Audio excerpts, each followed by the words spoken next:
Alright.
Nobody passes Teal like that.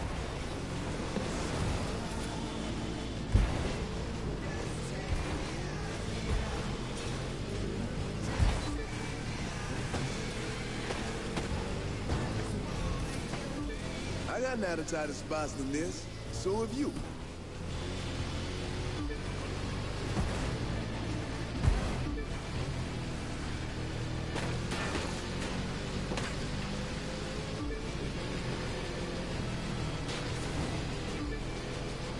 Hey, Ricky.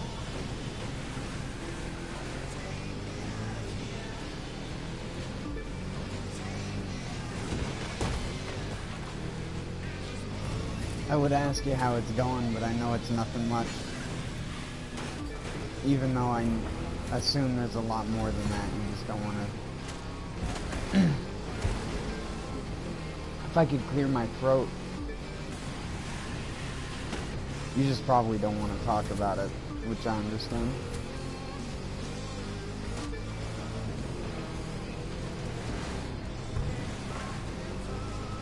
I was the same way for a while.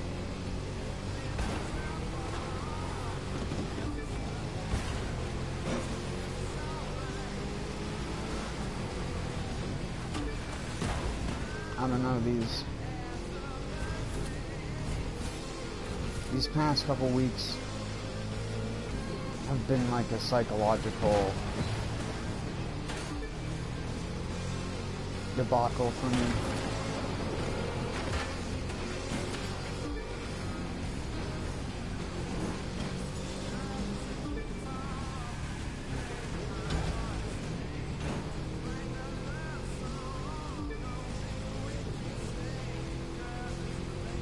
I logged on my PSN account today, and some dude had sent me like 2 party invites at like 5 a.m. in the morning, followed me like an hour later, and then 2 hours after he had followed me, typed me GG. And I was just like, okay.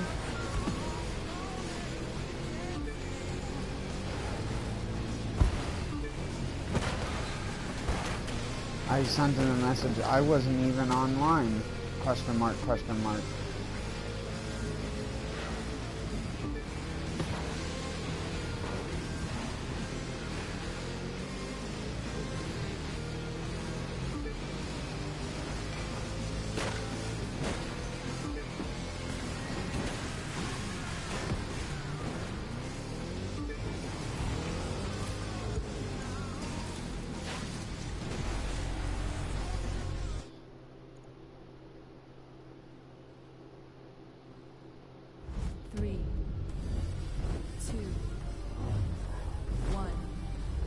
You get what, too? That exact situation?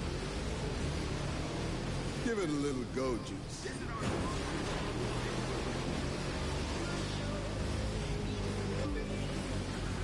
Or were you talking about the thing I was saying before that? Sorry.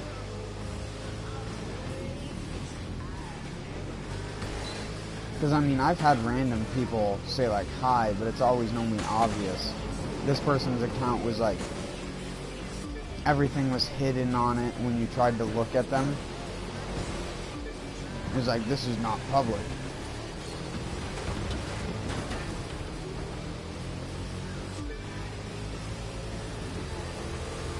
I don't know, people who do that should always make me skeptical. Even if they aren't. Like, they don't mean any ill will by it. It could have just been a person who was watching one of my streams before.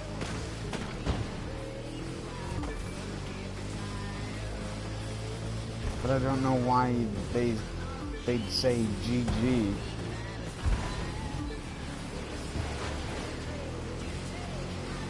I heard you could race. Getting random party invites from people you've never had on your friends list and stuff like that.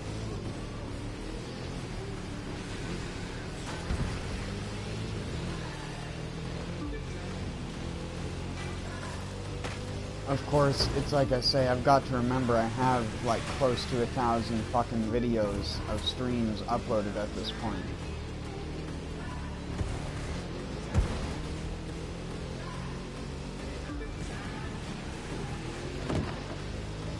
So a person could see any one of that stuff and just be like commenting on something in that regard, or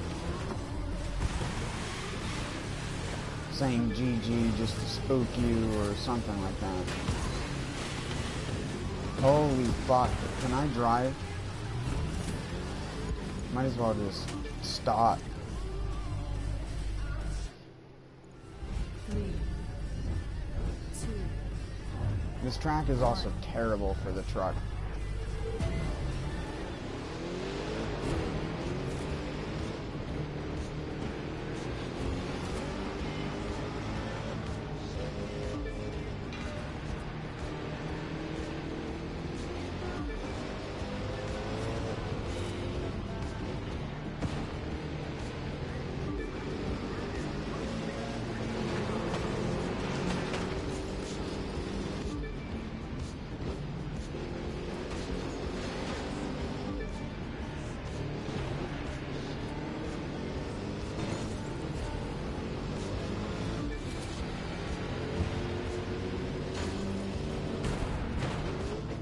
Knowing Tio, he'll blame his car.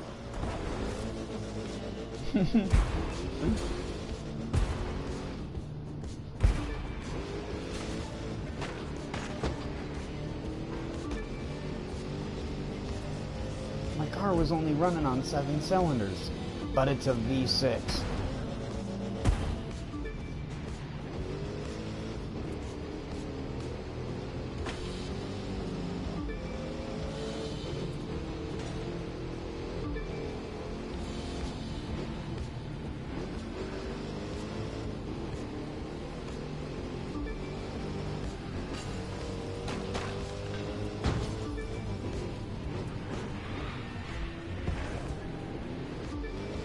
Corners suck so hard in this. This thing cannot slow down to save its life.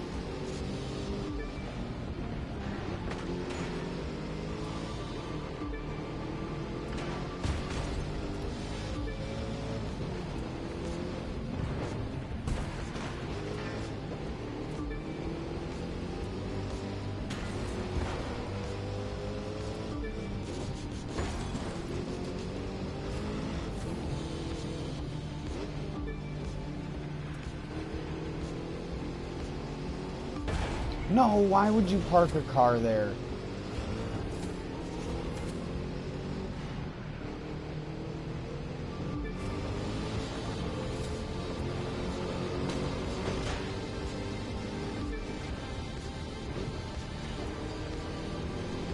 I'm sucking orangutan. Orangutan. Get it? Not funny.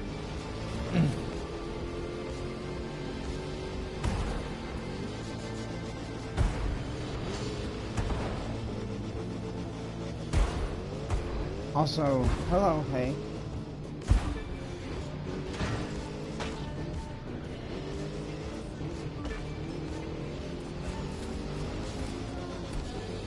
Hey, hey. Shay Shay.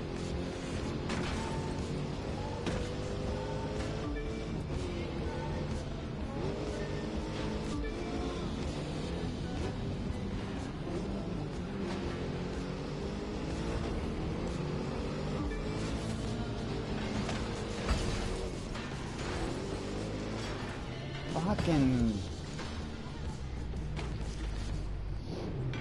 piss on my knobs.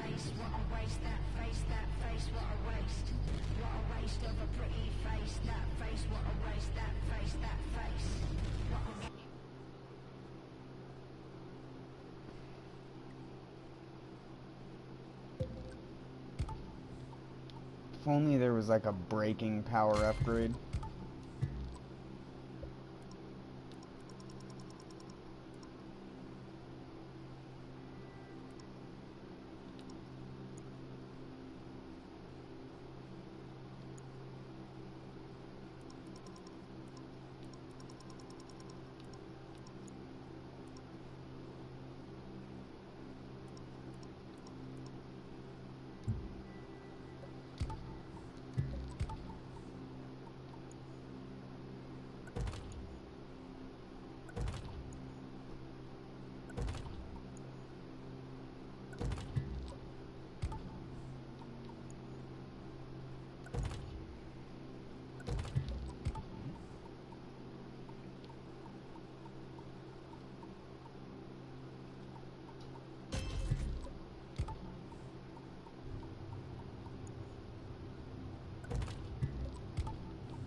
How does that reduce its braking distance? The tire would be flatter on the ground.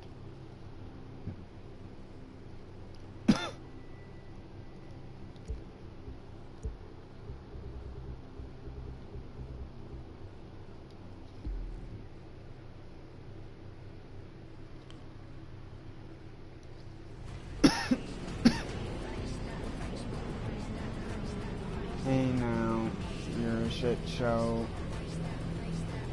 Quit your job now. Don't play.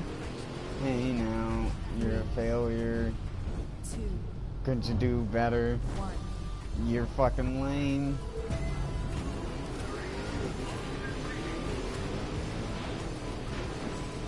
And all that sucking is gold. If only you were a porn star.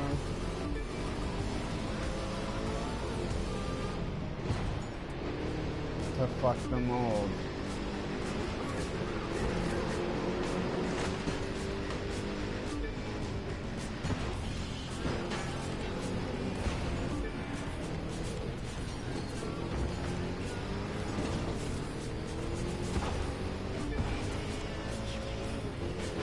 You may be ahead, but I'm right behind.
No, I did it again. I done it. Fuck.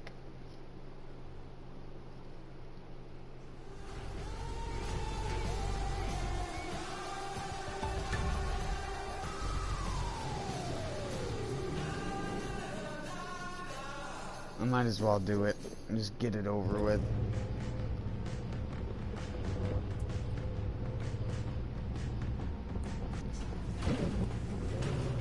Yeah, I clicked on the freaking stupid event to race Tio instead of do street races. 1.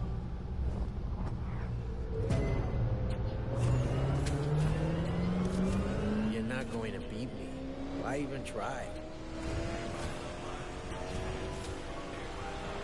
You gotta listen to some shitty trap music while you do this, too. That's just a requirement.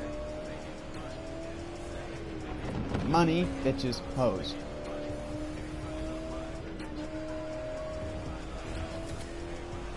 This is literally what every fucking 18 to 25-year-old listens in their car every single fucking day. And it is so, like, mentally draining on me that it is affecting my ability to even focus on anything else other than the fucking music.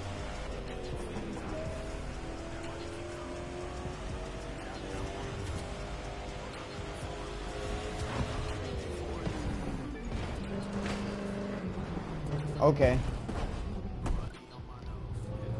Freaking Florida. Florida Keys. You can do this.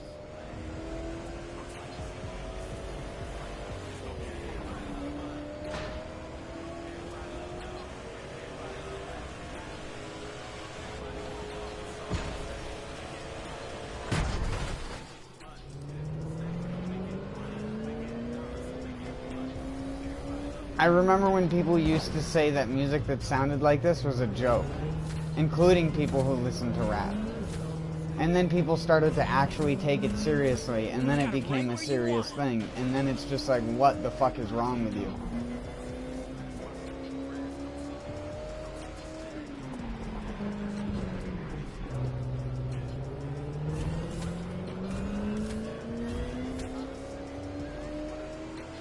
The amount of artists that have used these same sounding synth, like drums, I couldn't even name you all of them on 50 different people's fingers.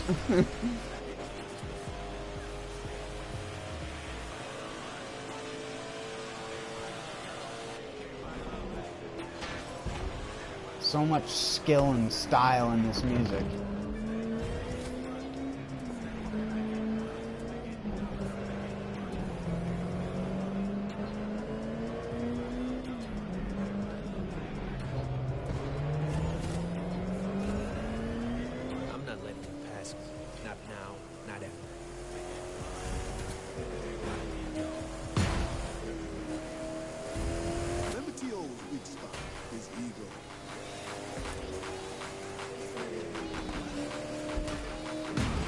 You car dick.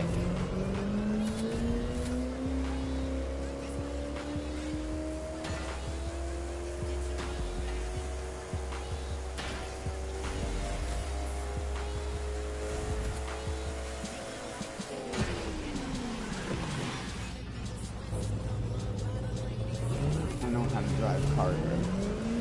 It's not like I just don't care about driving the hypercars. Here, we'll do it in style then. Don't let up. Give it everything you got. Oh well, this is gonna be a great car to beat this with. I totally forgot it was gonna select my frickin' Eldorado Braham. Don't let him beat you. Do I have a choice?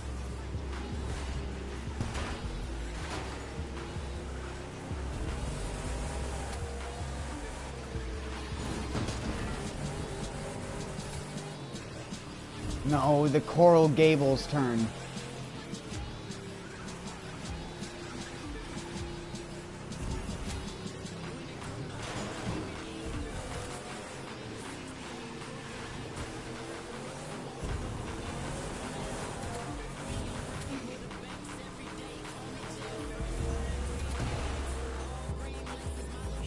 running this without rules. True street style.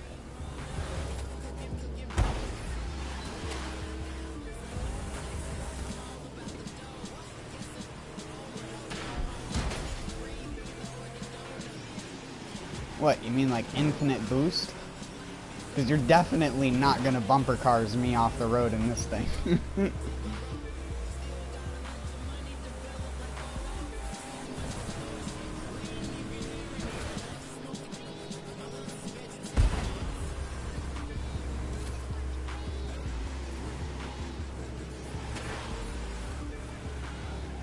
Oh, Coconut Grove turn.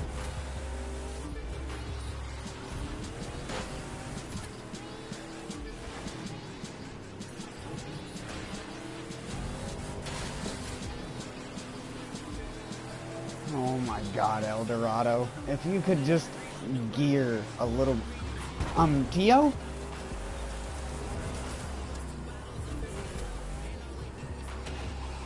Okay, I'll see you later, Tio. And that's why you always race to the end.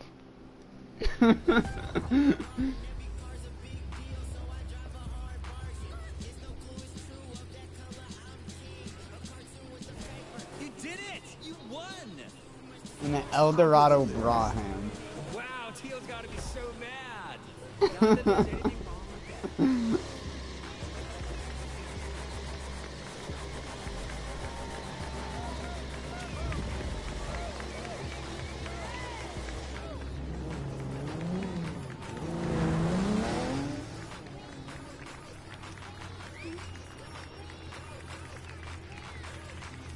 I'm the best trot boy.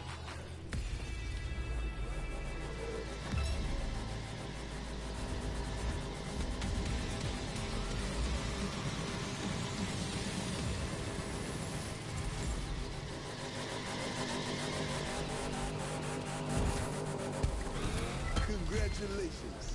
You're top of the list, the new #1. You beat Tio at his own game and impressed a hell of a lot of people along the way. That's work to be mighty proud of. By the way, if you go back to the spot, you'll see a little something waiting. If it is what I think it is, it's gonna be hella fun getting it out there on the road and see what you can do with it. You're not gonna rest on your laurels, are you? Your laurels. That's a word people use. That's a word human beings who occupy physical reality use. Laurels.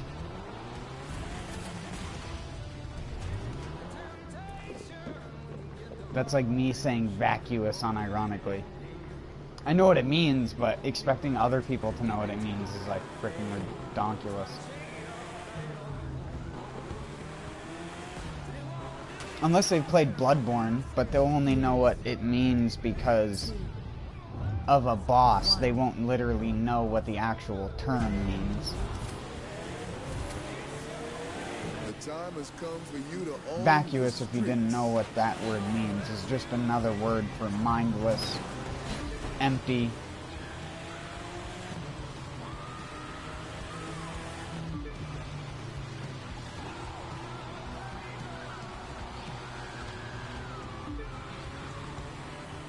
Rom, the vacuous spider in Bloodborne, has it in its name. But many people do not understand that it's called that for story reasons, more than just to be a funky boss name. Because it's not actually a spider per se that you're fighting. Its underlings are spiders. But the actual thing that you're fighting is not a spider. It's like a tick that's been engorged with knowledge. But because people have arachnophobia and associate pretty much anything with 8 legs to either be a spider or a scorpion, and discount everything in between, some people still, and I swear every single time I correct people on YouTube, it like blows their fucking mind when they find out that daddy longlegs in America are separate from daddy longlegs in Australia, which are separate from daddy longlegs in the UK. In Australia, there is a legitimate daddy longlegs spider, which is in the actual spider family, which in America we call cellar spiders.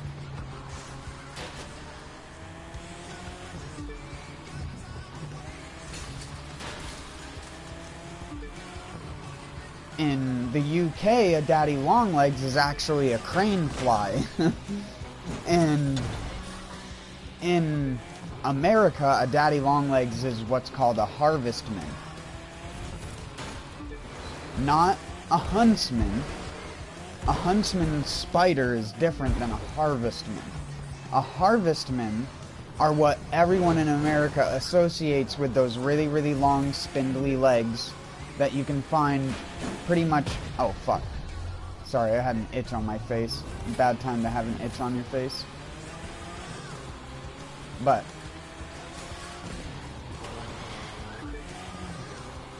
the daddy longlegs have no... they have a joined cephalothorax.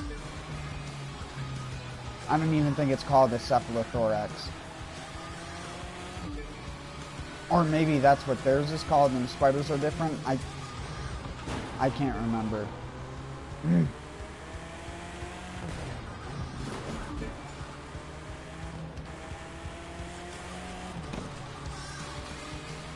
Basically put, a harvestman is not a spider, it's its own arachnid. Or what Americans call daddy longlegs. Or Canadians too. Canadians also call them that. The friendly little things that you can pick up that everyone says are super poisonous but will never bite you. And again, they're not poisonous. And also, they're venomous. Second, no, they're not going to bite you because they do not bite as a defense mechanism. Because of how tiny their actual mouth parts are. It's only used for eating. For digestive enzymes and stuff like that. Because they can only eat stuff that's liquefied first. So a lot of the time you'll see them feeding on something that another insect killed. A scavenger, per se. I know this because I've like crushed a lot of moths for other spiders. And a lot of the time what will happen is a daddy longlegs will come over onto the web where the other spider didn't. And because they're so delicate, they'll just... because it's crushed open and the hemolymph, I think it's called, which is the equivalent of like insect blood, leaks out, which is what everyone associates with like bug juice or like bug guts, pretty much. But the hemolymph is the only thing that a lot of insects can actually drink from another insect without having some sort of digestive enzyme to break down the actual tissues on the inside. This is what quote-unquote blood-sucking ants do, or vampire ants.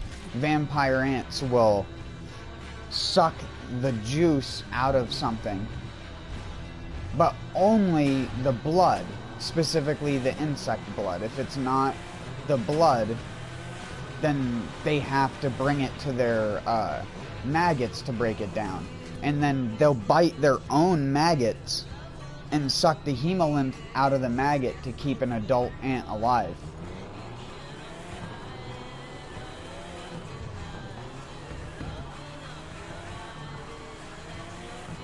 They call them vampire ants for a reason. Not that they'd ever suck your blood, because your blood is not what they want. Your blood is hemoglobin. Hemolymph is different.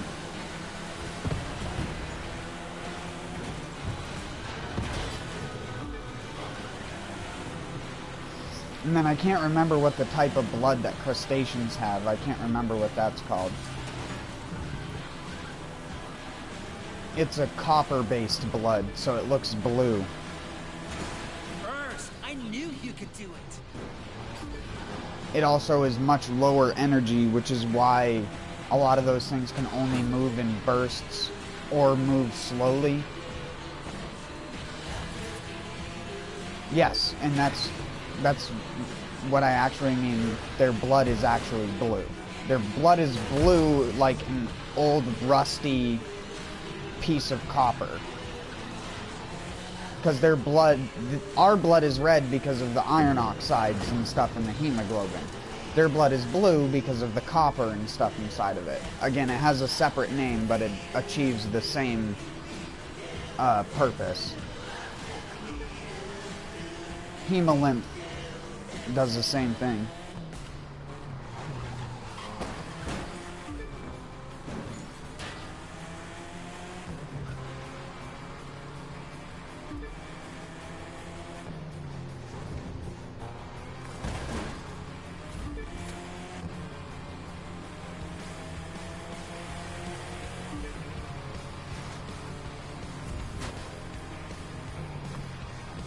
A lot of people probably don't even know that that is a thing, that crustaceans have their own blood type, because when you cook them and they're done cooking, they're red. They don't retain that copper blueness in the blood because the blood ideally gets or stays in with the guts or with the bloodlines.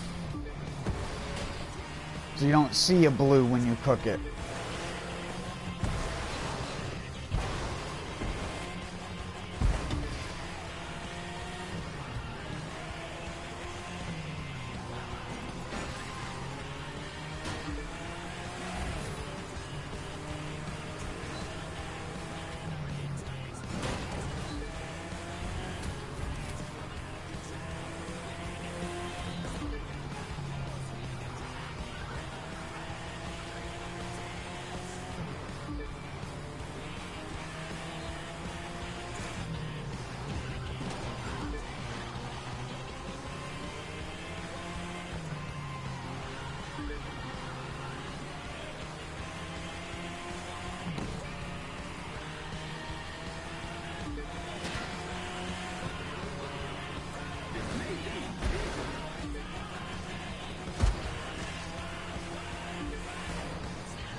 I don't know if I talked about it on my stream a couple days ago when I did it, but when I was digging up the potatoes, I found like a snake-sized nightcrawler in the ground. I've only ever found like 2 of those in my entire life. Like, the thing was almost as big as a gardener snake.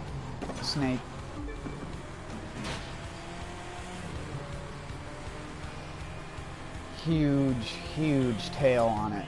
Flat-tailed nightcrawler, not flat-headed ones. There's a flat tail, like the ones you buy in the container for fishing. Like those kinds of nightcrawlers, except imagine one that's over a foot long and like probably close to like 1.5 centimeters wide.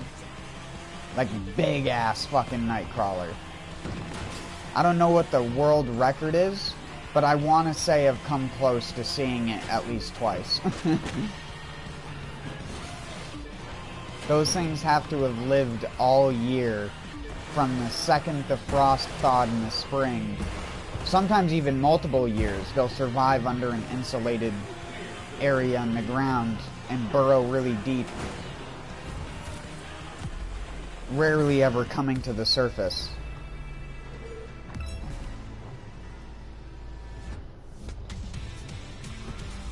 Yeah, it was huge. When you pick them up and they move over you when they're that big, they take on a completely different feeling to their body, because it's not like a snake where like a snake's grip comes from like its scales. The grip of a nightcrawler comes from these like tiny little, almost hair-like protrusions that are ringed around their entire body all the way down. And you can sort of feel this when you grab a nightcrawler. It doesn't like make them feel prickly or anything, but it makes them feel grippy. Like a nightcrawler is a grippy thing, so it can pull itself through the substrate. And you could feel the individual rings of the like little spike hair things as it would like move along your hand. It was very, very large. Not something you normally get around here. That one definitely felt like sandpaper. Ringed sandpaper.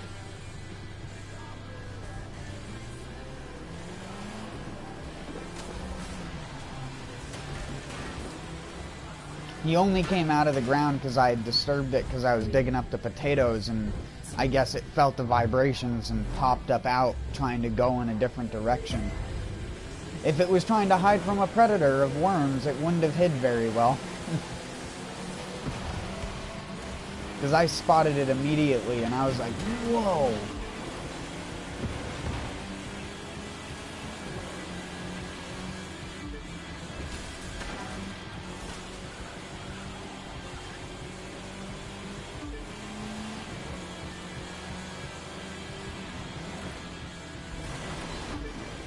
I had my friend Mike take a picture of it.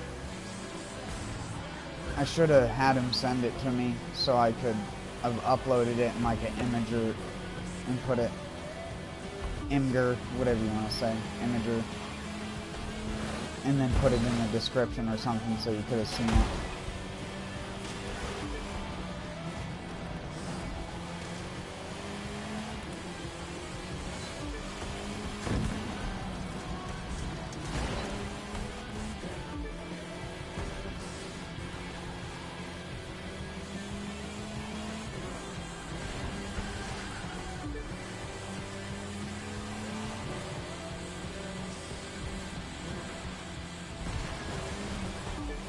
Then like a day ago, before I was raking up all the leaves to put over the compost pile to insulate it from freezing completely, so that it would still stay warm and keep breaking stuff down even though it was really freezing out.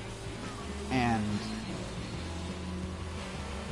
I stuck my fork underneath the pile, and there's like a little bit of dry spot where some of the grass had dried out from being in the cold, dry weather.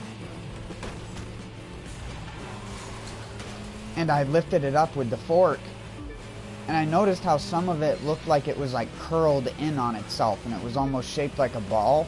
And I picked it up because it just was oddly shaped, and out of this little like ball of like shaped hay, this little tiny field mouse jumps out of my hand like 4 feet onto the ground, lands on like hard dirt, which I guess probably didn't hurt it because I mean the mouse didn't weigh anything, and it like got its bearings for a second, turned around, looked up at me for like a half a second, turned around and ran in the other direction into the grass.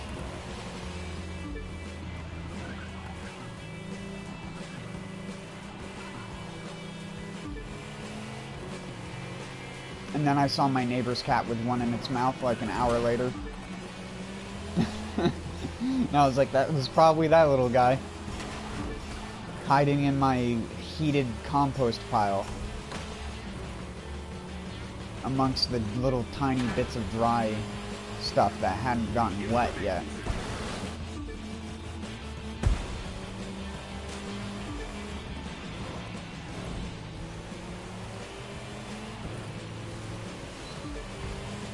I don't know, people consider me like an asshole because like I'm a person who also appreciates nature, and in that manner I also understand that like one mouse is not the be-all end-all, but I'm the asshole if I kill the mouse to exterminate stuff from my yard. That's why like a lot of people around here get angry at my neighbor's cats because they love the cute little squirrels. And they'll see my neighbor's cats, which are fucking keen hunters around here, and have cleaned up just about every little thing. And I'm just like, that's...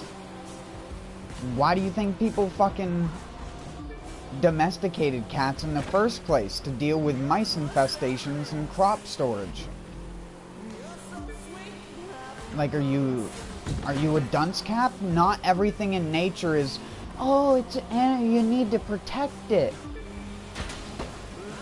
Not everything is your family dog, American home.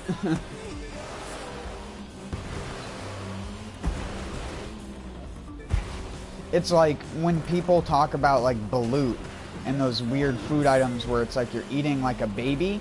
I'm like, how can you act like balut is bad when you eat veal? You fucking idiot.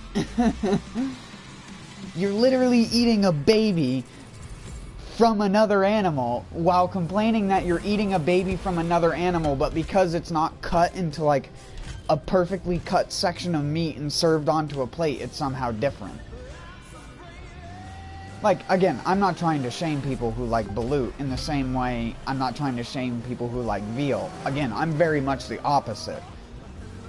Eat what you want. But modern society does need to eat less red meat.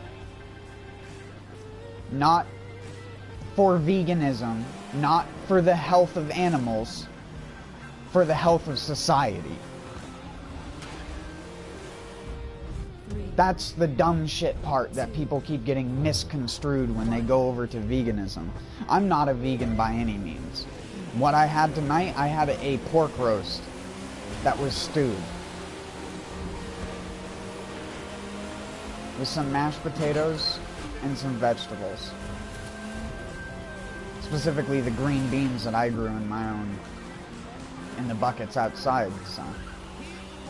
And the potatoes were the ones that I'd grown in the ground.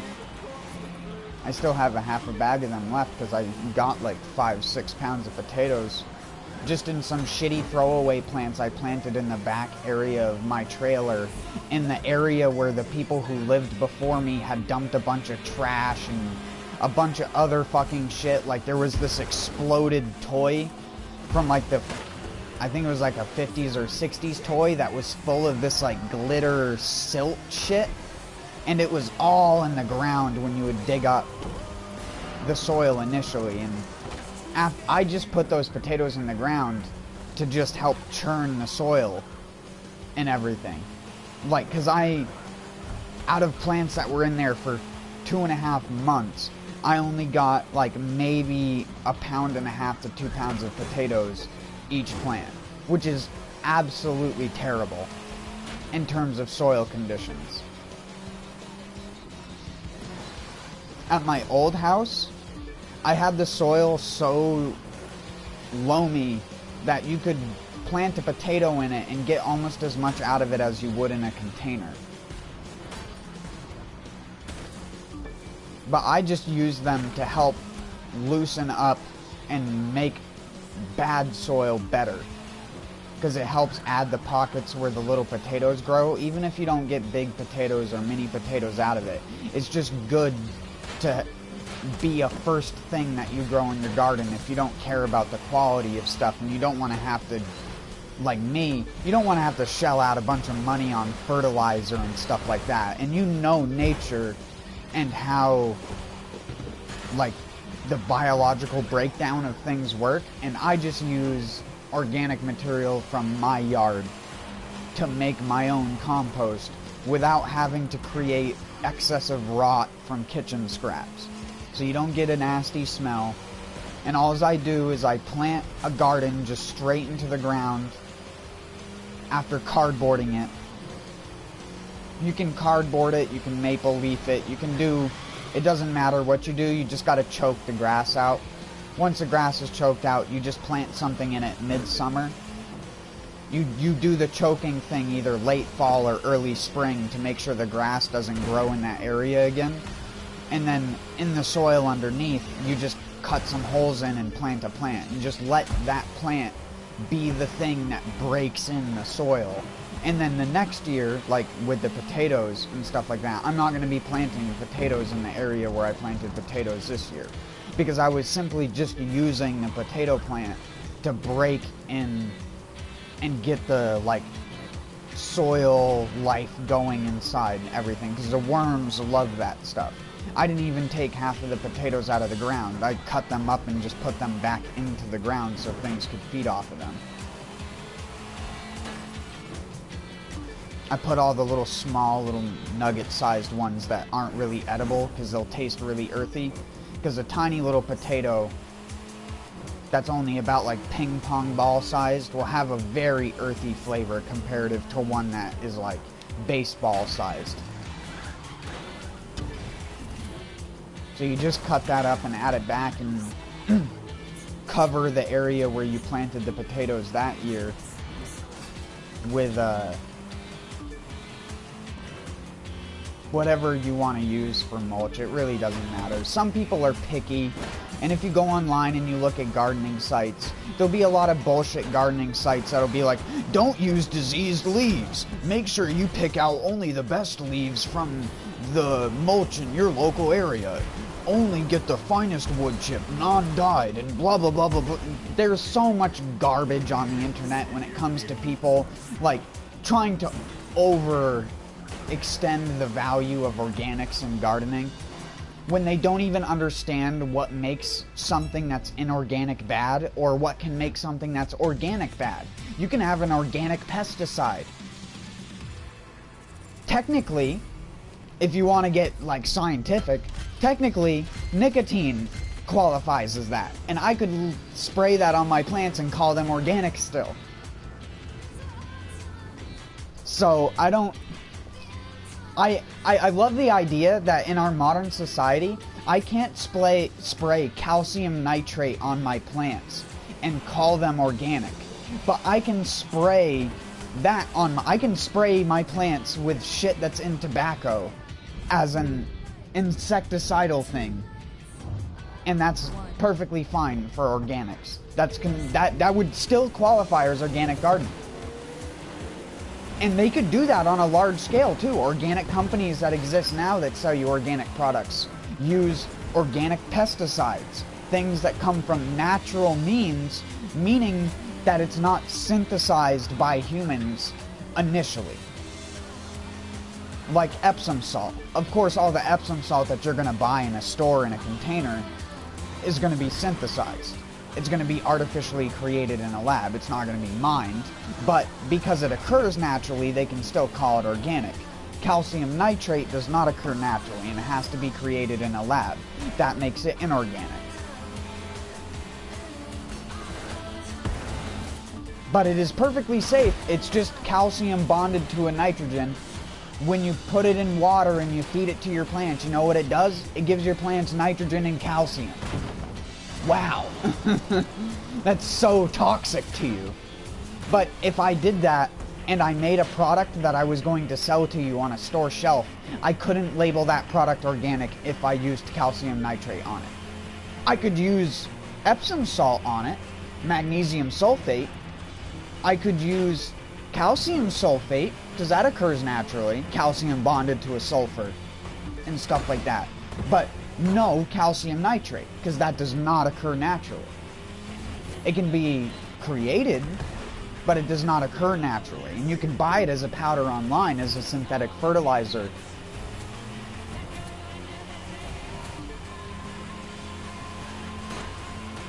It's better to use it over dolomitic lime if you want to get calcium, because limestone will lime out your soil, making the pH get drastically affected over time.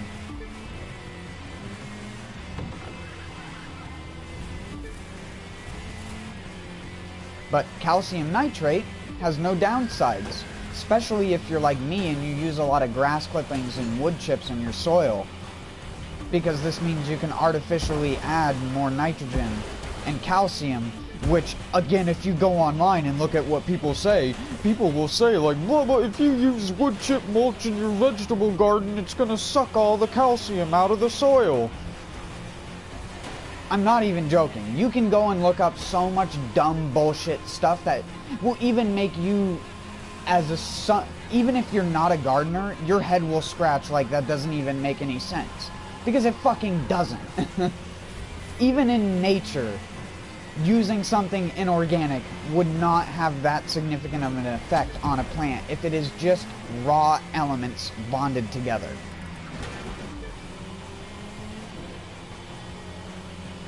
And again, in the same way, organic, you can have something that is deadly for you and have it be considered organic.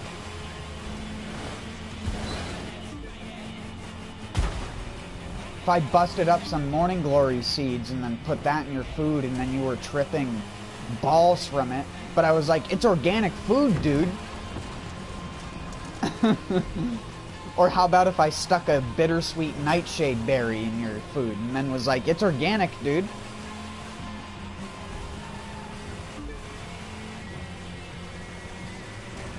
It's toxic, but it's organic. So it's gotta be good for you. The nematodes.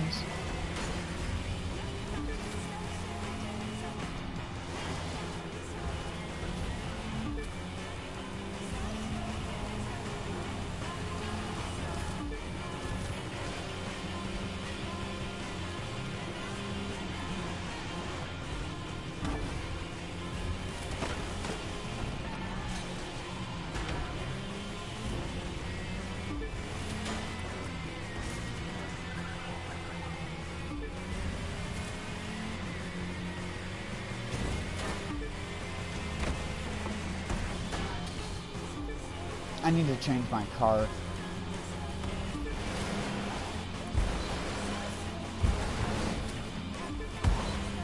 I also probably need to stop doing Coral Gables, but because I'm such a fucking opposite of what everyone else does, I refuse to do the shorter races just because that's all other people spam.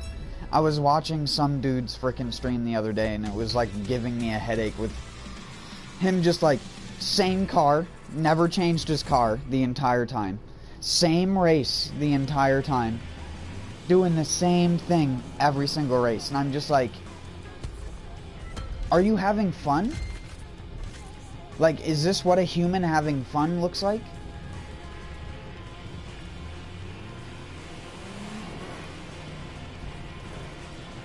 It's like people who were like, oh, all I did was grind the accident before the update. And I'm like, yeah, you're a fucking loser. That's why you grinded the accident all the time. Because apparently you have no fun playing a racing game for a racing game.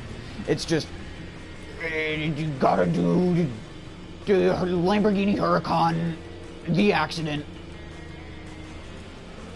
Oh, but wait, someone figured out that that's not even that good, so I use motorcycles now. And now I only use Augusta MV. 2, 1.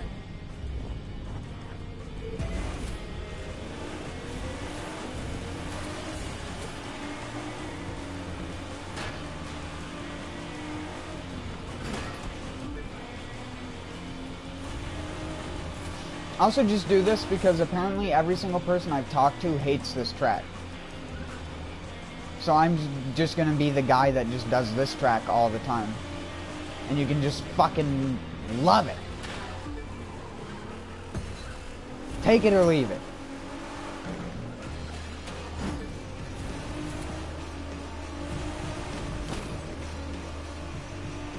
Suck my knob or do a better job.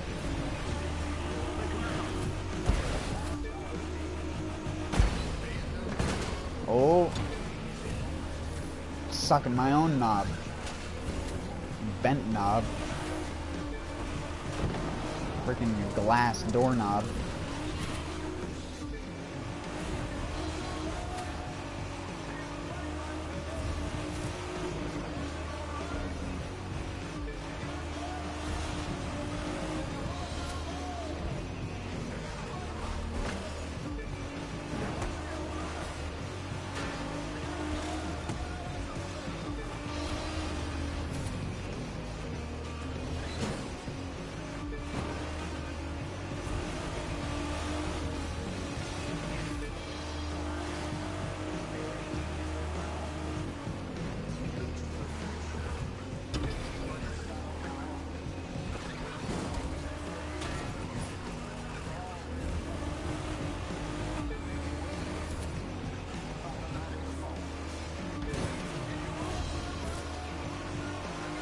And yes, you're right. A peach seed. Peach seed, apricot seed, anything. That, I mean, that's an easy one. It's like putting an apple seed. Also, I don't know if I like this car. Like, at all.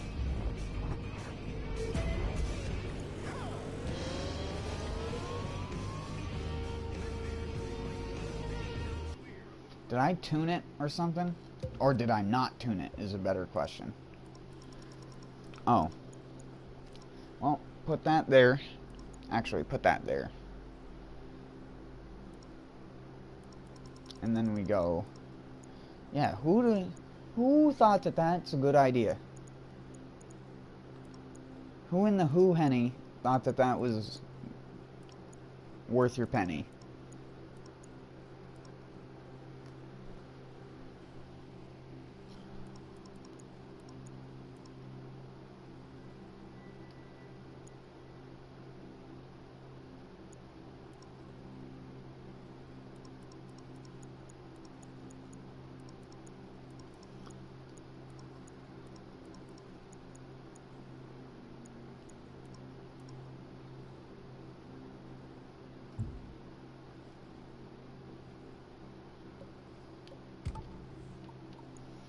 What are you giving me greens for?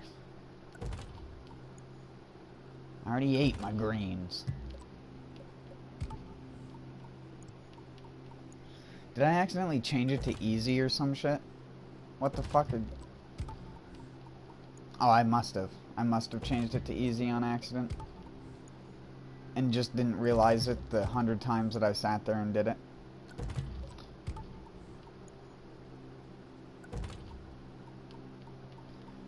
Nobody told me. How did I even swap it?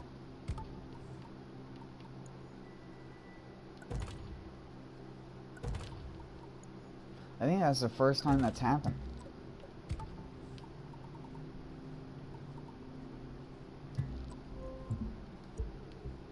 Wait. I was doing... Yeah. Fucking douche nozzle. What's up, Liam?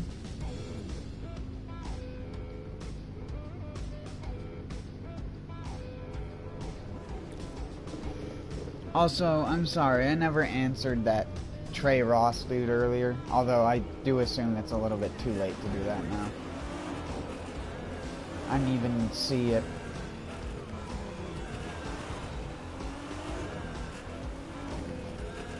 I didn't scroll like my page down far enough for the entire chat. Like the last message that was on my screen was Ricky Olsen saying that sounds nice. Drive like it means something.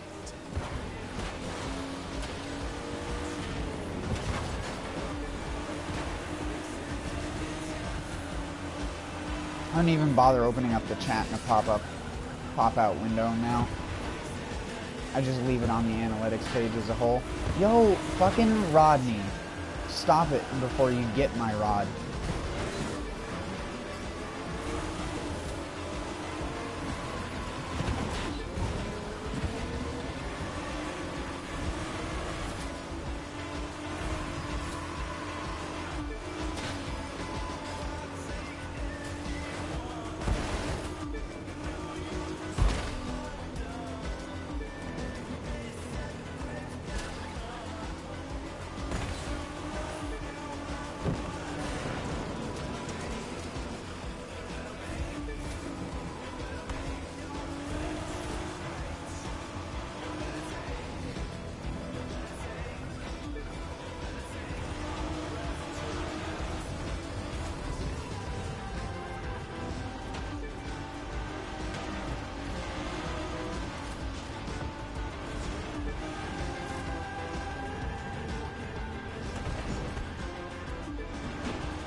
I don't know why they do that in some cars and have the default rebound set so much tighter than it's supposed to be internally.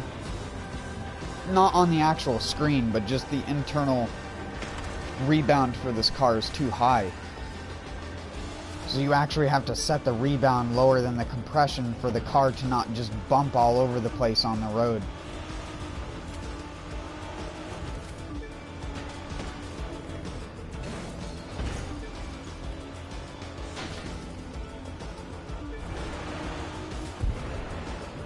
Oh, fuck me.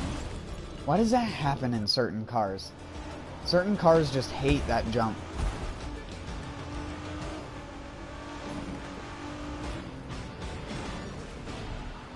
different road resistance types or some shit.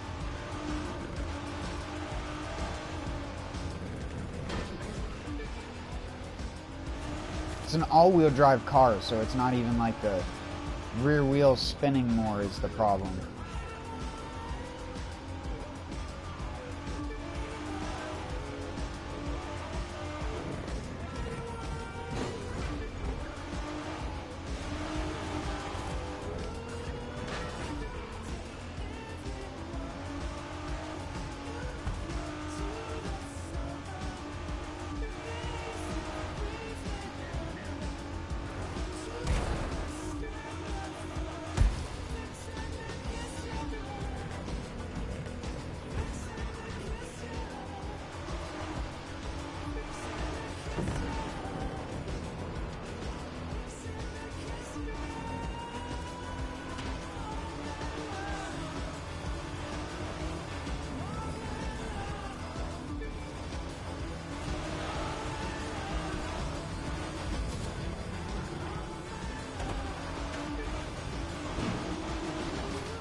You gotta like hit it at a slight angle to not get the rear wheels to slide out.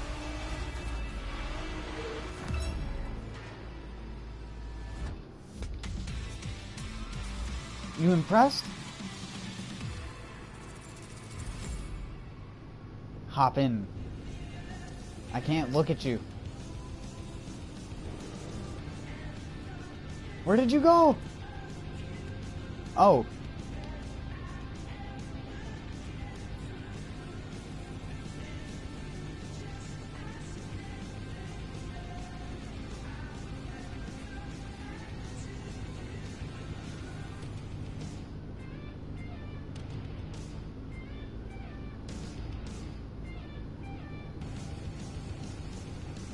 That is the face of a human being that knows how to do stuff. Do you play Fortnite? No, I don't play Fortnite, and no, I don't turn on text-to-speech. Even if I did it so that I could be listening to chat, it would be so fucking distracting for me. I used to have text-to-voice, and you can blame the Dark Souls community for ruining that for everyone else, so.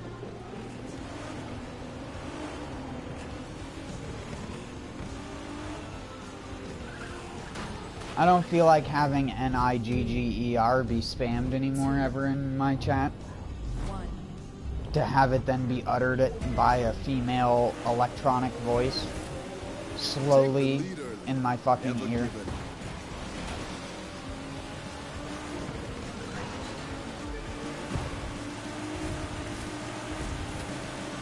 They could create an electronic voice that sounded like GLaDOS, which is actually understandable, it would be fine. But I have to like put that voice on blast because I can barely fucking understand it.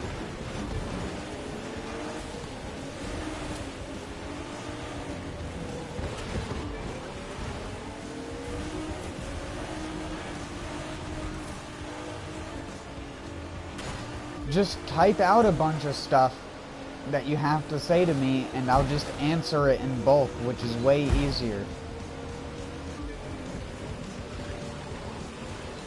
It's not like that's a foreign concept to streaming. That's one of the reasons why I like watching the NLSS, because I don't have to freaking worry about the constant shout-outs for chat and stuff like that. He only ever mentions chat when it comes to something stupid happening on the screen that they were getting angry about. But that's because Northern Lions chat is probably one of the best chats that you can ever go into for a stream. And it's why I always recommend anyone that has never been on a stream before, who wanted to get into watching, I normally always recommend the NLSS as like one of the best things that has been going for many years now. If you've never heard of them, go watch them instead of me if you want. I would completely understand why.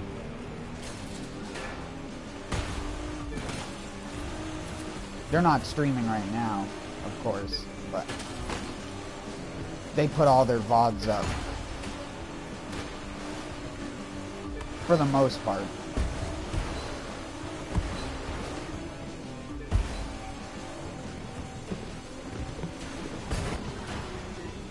Their streams are mostly like 95% banter and like 5% video game. In terms of what you're actually going to be watching them for. So,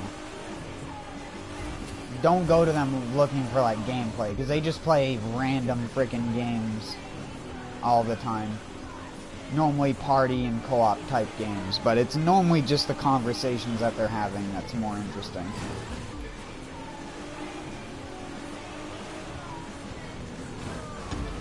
I would like to become that way someday, but again, I can't focus on playing a game and talk to people because I like to be good at a game. And in order to be good at a game, you have to focus on it.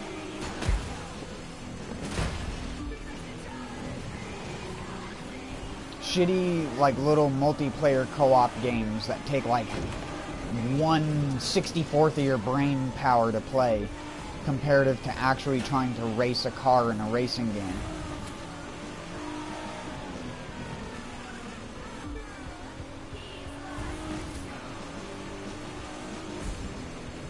You have to get the tracks down to muscle memory, which is basically what I'm doing with the Coral Gables right now. Pretty soon I'll just be able to talk fluently throughout the entire race.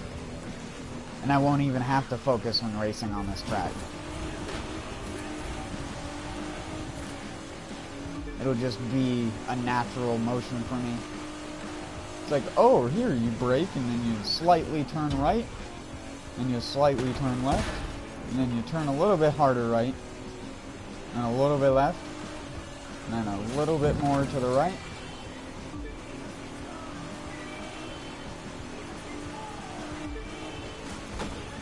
And then here's some more right. No brake needed. I was holding the brake for a reason I do not even know, but I did it.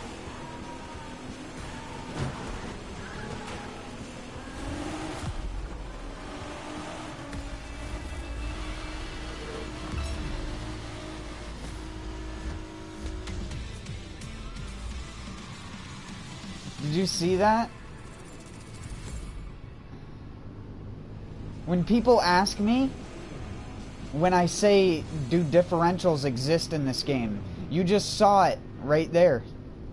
The front left tire was still spinning when all three other tires had stopped spinning, and the car was still revving as if it was going when I wasn't pressing on anything anymore. I told you that the differentials are programmed internally, you just can't change them. It's almost like I played racing games. It's not like other games.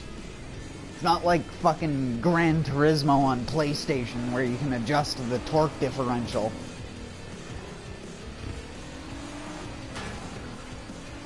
No, that'd be too sophisticated for your modern dumb boy gamer who plays nothing but freaking click on a box and loot spews out of it simulator. I mean, fuck, look at the Crew 2. The Crew 2 became one of those click on a box and loot spills out of it simulator. Except for it's not a box, it's just the end of the race when you win it. And it just farts a bunch of loot into the air, and then you're just like, ooh, multicolored goodness. They somehow managed to turn a car game into Diablo. Except for a worse version, because in Diablo, your unique effects can do... well, I should say in the older Diablos anyways. Diablo 3 doesn't really get that cool, but... Diablo 2, you could have like an effect on your gear that'd be like a 2% chance to summon a minion. It's not like in this game where you have a 2% chance while holding the boost button for your boost to instantly refill again.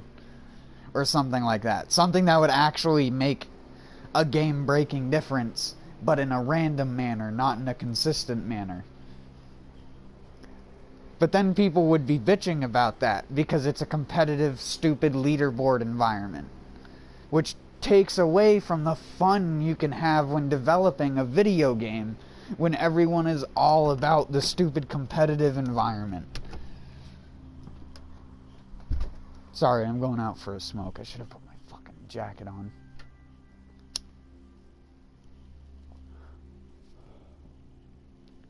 It absolutely destroys a good competitive environment in a video game when you put effects in that are just for the sake of being fun.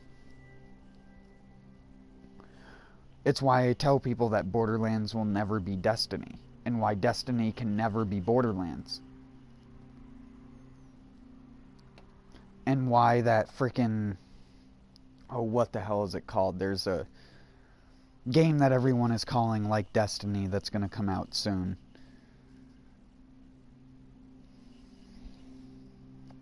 And it's like, I don't want a game like Destiny. It doesn't even matter if Destiny 1 was somewhat good of a game. Borderlands is a better game.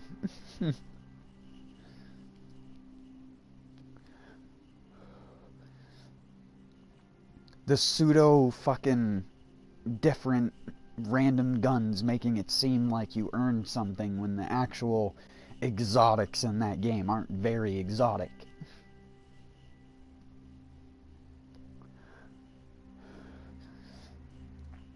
In Borderlands, because it's Borderlands, you could have a gun that fires a pellet that splits into 4 pellets, which then splits into MIRV grenades. Because it's fucking Borderlands. You can do whatever the fuck you want with the gun. It doesn't need to be balanced around multiplayer. It doesn't matter if it rains hell upon the stupid single-player enemies. That's half of the fun.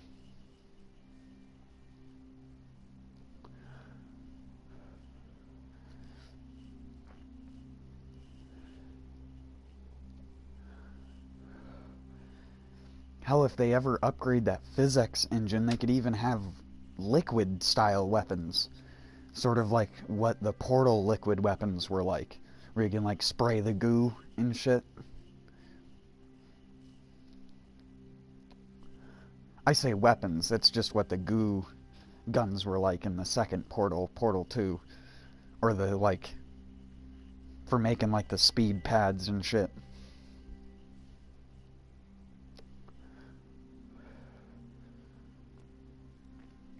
I mean that because Borderlands 2 was originally going to have, like, physics where...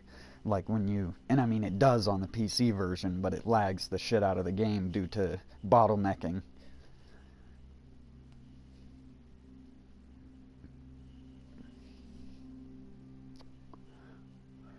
Again, sorry, I'm just talking. I went out for a smoke.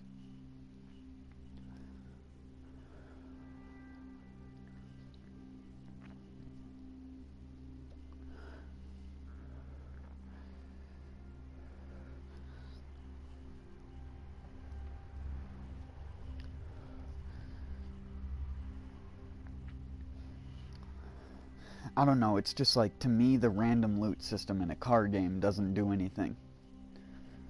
It doesn't benefit the game car-wise at all.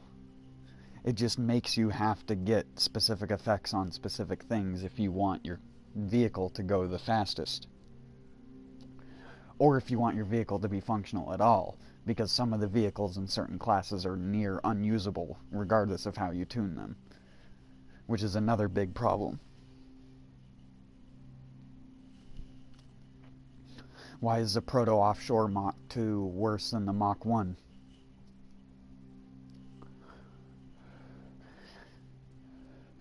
Why is the touring car that you get on Icon level 500 worse than a touring car that you can buy right off the start of the game?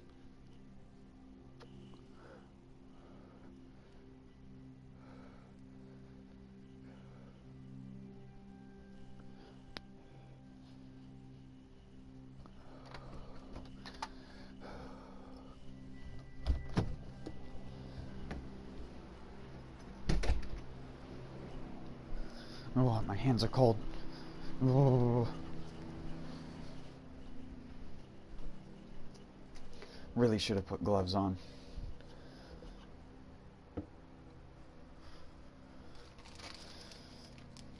Half of the controller is cold and half of it's warm. Because I was only holding it with one hand.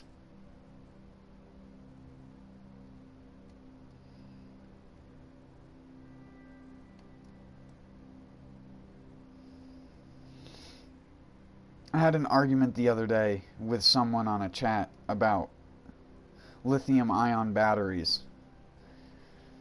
So I want to hear what your thoughts are. So, I was saying how you don't want to bring lithium-ion batteries out in freezing temps because it will reduce how much battery you actually get out of the battery.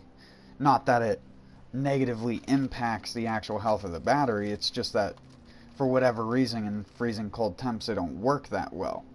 And the dude was like, if that was the case, then why do I put my laptop on a cooling pad to cool the battery? And it's like, maybe because you're drawing a lot of power out of the battery, maybe because the cooling pad is not negative 32 degrees, or not negative 32 degrees, but below freezing.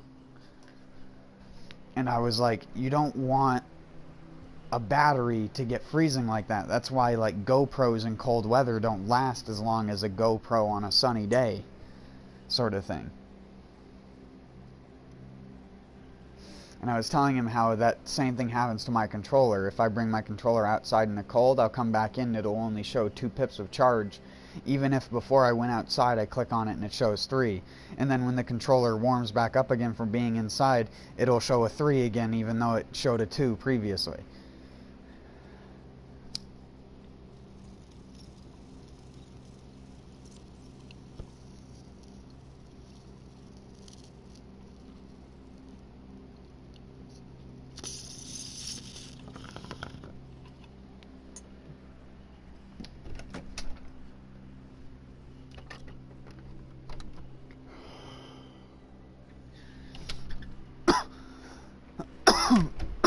I don't know, maybe all the lithium-ion batteries I've gotten have been garbage, but as far as I know, there's a reason why we don't use lithium ions in sub-zero electronics.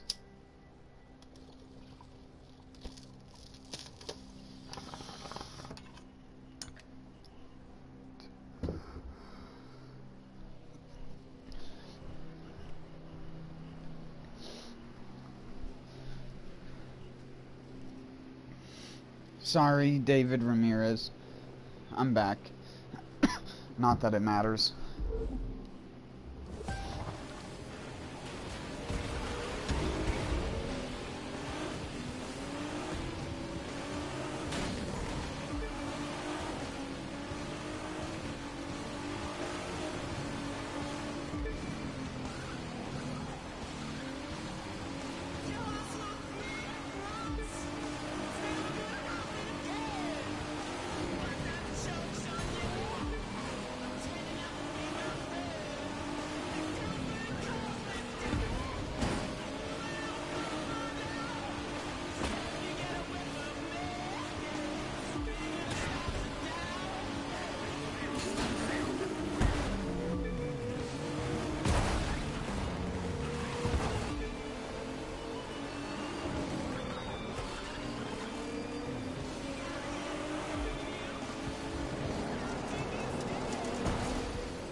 top, right where you belong.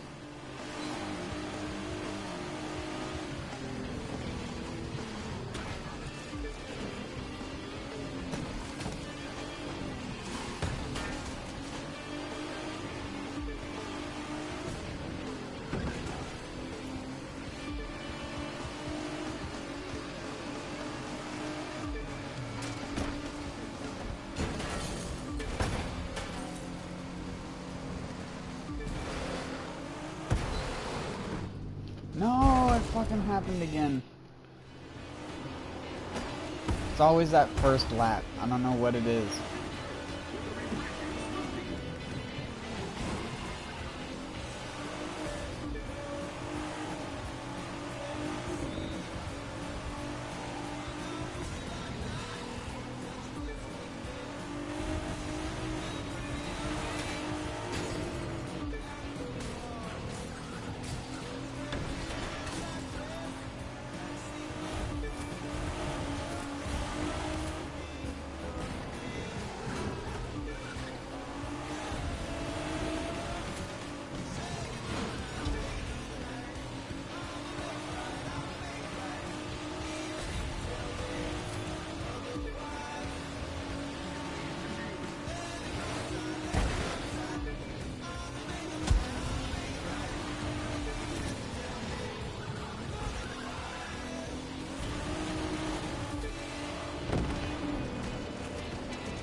Oh my word, really?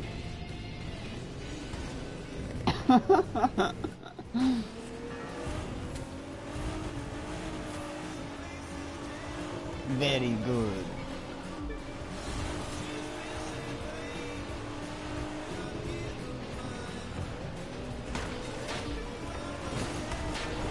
Wow, he caught some air. Wow, you suck at driving, Lisa.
Those rims are psychedelic.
How to make this thing do the Coral Gables turn better.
Also, yeah, the game I was thinking of is called Anthem.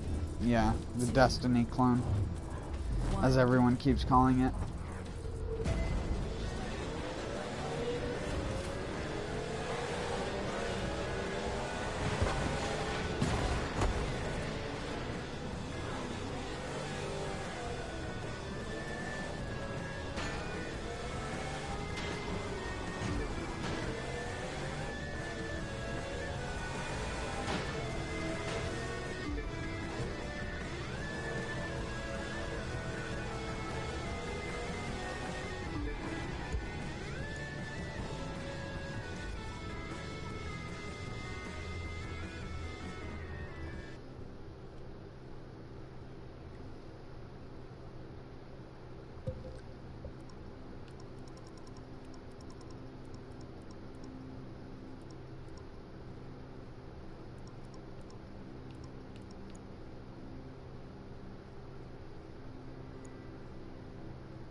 I hope the game can make a name for itself, but it's so hard nowadays because everyone just keeps calling stuff clones of another thing.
I wish I wasn't as tired, man.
Drive like you never heard of a red light.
Run loud, run first.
This car's actually kind of slow.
Good job, me.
Pika.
Ball bag.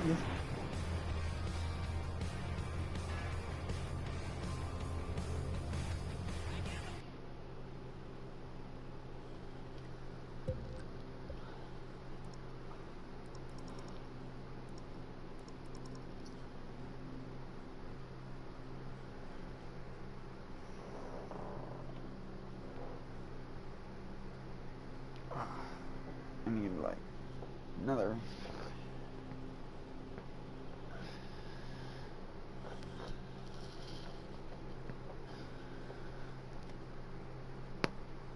Ooh, there it was. There's a really loud one. Ooh.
gotta push it a little harder, that's all.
Okay, just don't turn next time.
This thing's so terrible to drive.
I forgot I still had cars I never fucking upgraded.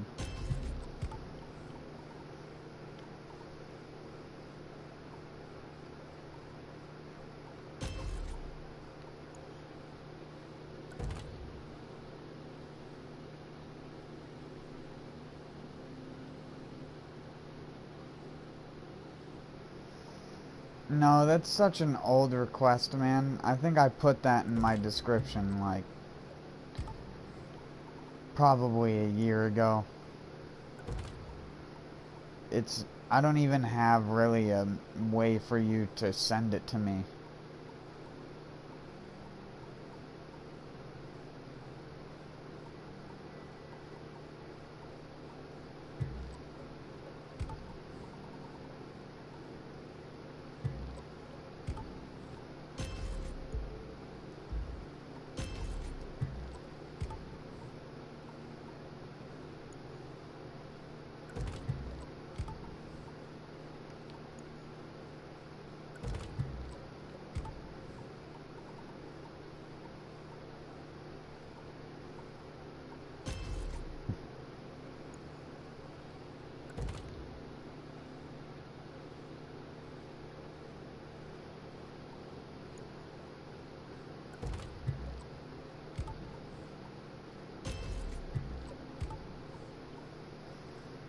Yeah, see, I'm one of those heathens that still doesn't use Discord. I don't really use anything to talk to people because I don't have many people to have a reason to have it in the first place.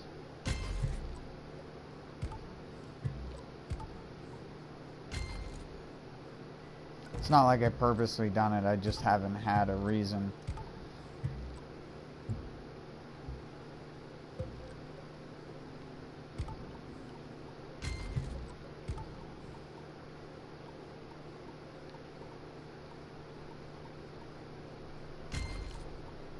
It's not like you're gonna get popular streaming on YouTube anyways, with how YouTube feeds streams to people.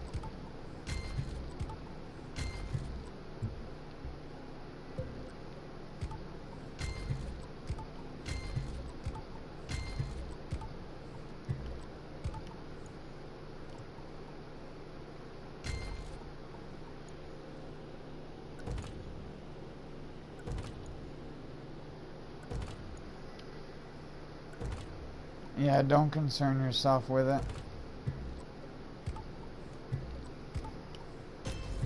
I believe I made that request back when, like, channel banners were even different sized than they are now. I believe they used to be thicker, like a bigger block. Now they're a lot more wide and thin.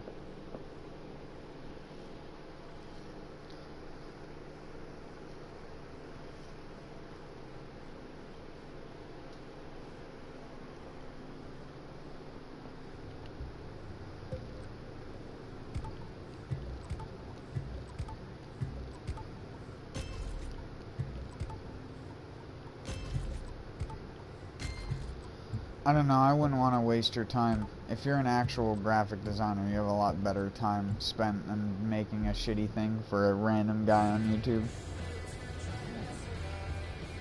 Especially because you need to know what I'd look like and everything like that. I mean, my YouTube profile picture is what I look like, but you can't really get like a good close-up.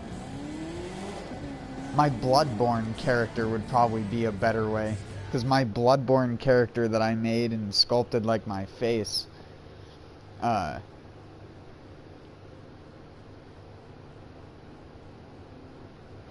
character looks identical to me. It even has the different laugh lines and slightly different cheekbones, because Bloodborne lets you adjust that.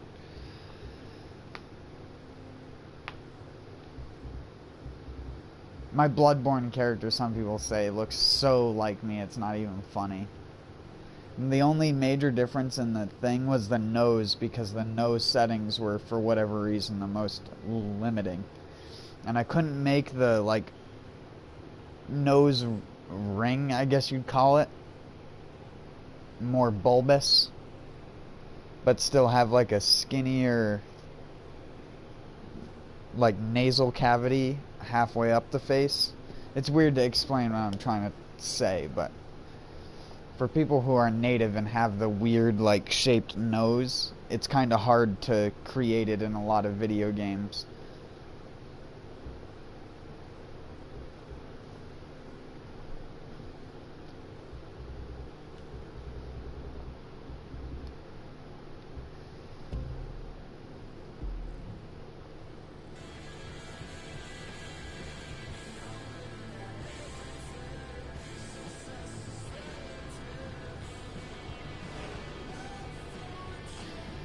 Yeah, but then people are joining for something that's not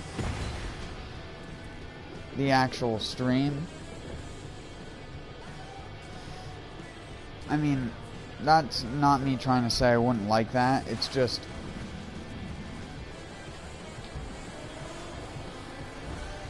half of the reason I like how YouTube works now is it's just, if you want to get my content, you can get it really easily, and I stream pretty much every day. I'm just not that likable of a person to most people. Because I, like, take a break every hour and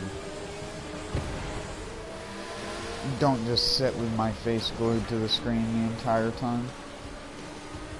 And I rant randomly. And because I'm playing a game that requires you to look where you're going, a lot of the time I'm not able to properly look at chat.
Whoa.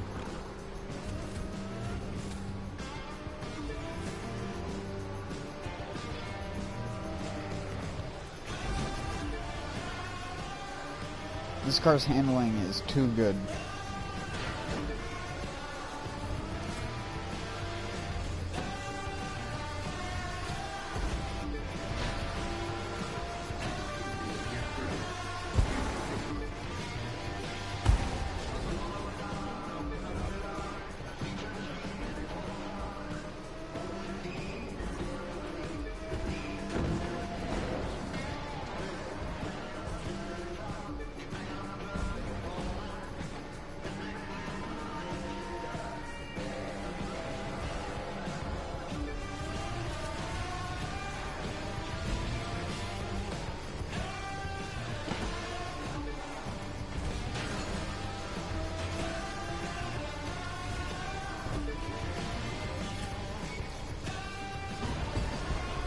Dang it.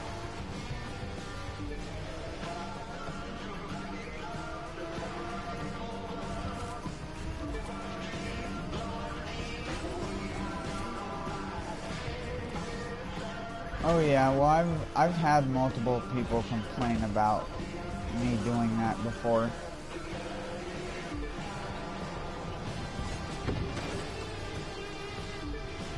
And it's not like I stopped talking either. I still have my mic on.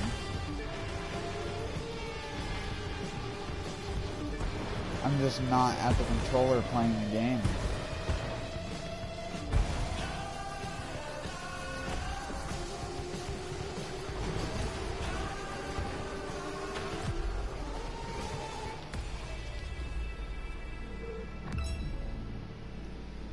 This thing actually needs to be stiffened up. I think it's too loosey-goosey.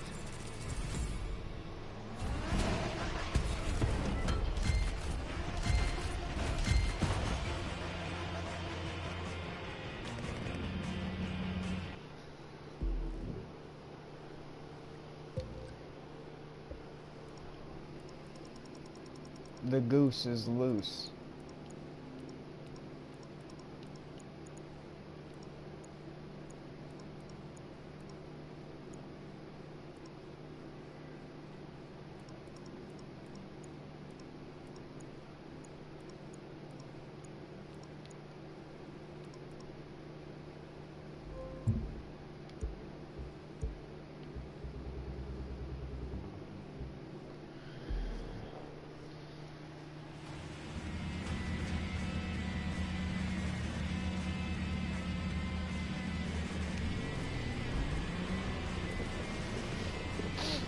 See, I never knew what that was like because by the time I was, like, pretty much out of school, I was always one of those weird kids that never had those things. Not because I couldn't, just because I didn't have a need for it. I didn't have many friends, and the people who would want to contact me didn't need to contact me on a freaking texting device, so it just wasn't important to me. It still isn't. I don't have or use a phone regularly at all. And that stuns people to death. You have no idea. People think that's so foreign. There are people who live in random mountains in Vietnam who have phones and are on Facebook, and I'm just like, nah, dude. While everyone's going, "Saw, dude," I'm going, nah, dude.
The Popo is here.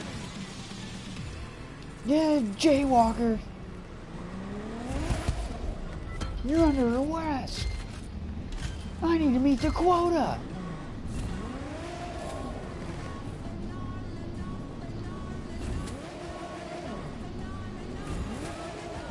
Does this count as, like, impersonating a police officer if you drive a police car that's not actually a police car in a video game?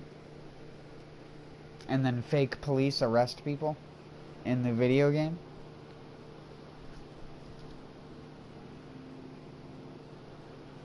It's gotta be legal, right?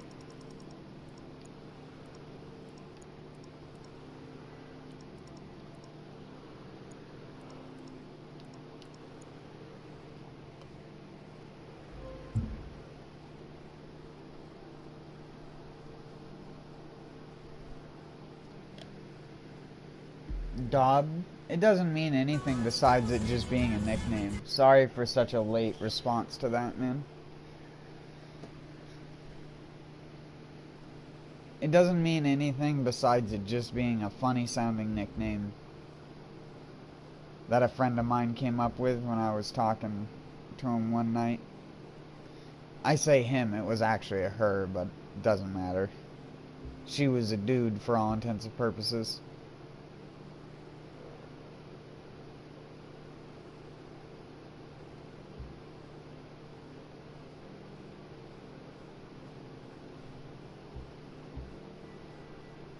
I just mean that in the way that she acted and stuff like that.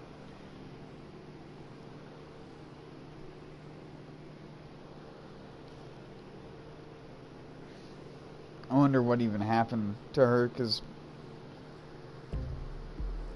she stopped going on the chat that a bunch of people also stopped going on because of a bunch of shiesty assholes.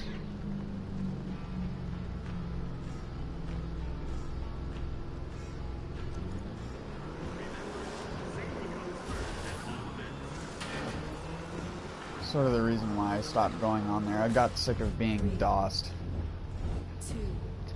and having my information doxed and then spread to a bunch of random people who didn't even care to see it. They were being more annoyed by the fact that the person was doing the information spam than the information actually being there for anyone's gain. It's just like so stupid.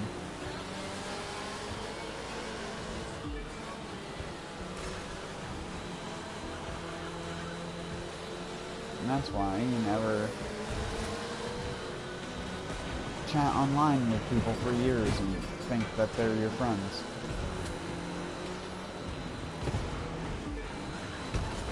They'd stab you in the back and give them a chance.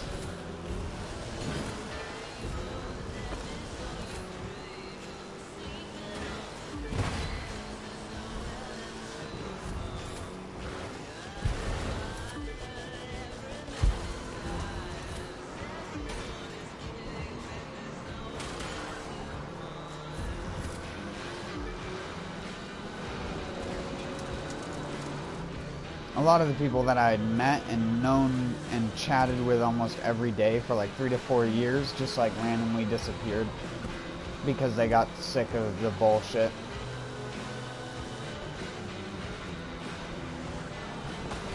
I mean, I still go on those sites occasionally, but I will specifically always pertain to newer groups of people for the most part.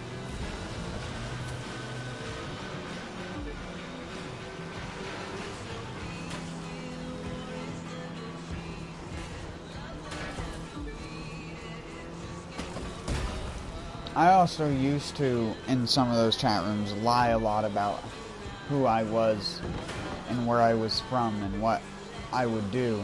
Just because I loved getting the different, like if you say you're from a certain area, people automatically get like certain preconceived notions, especially if they're like a real D-bag. And it's one of the easiest ways to like see if a person is a shit tier person or not. especially on the internet.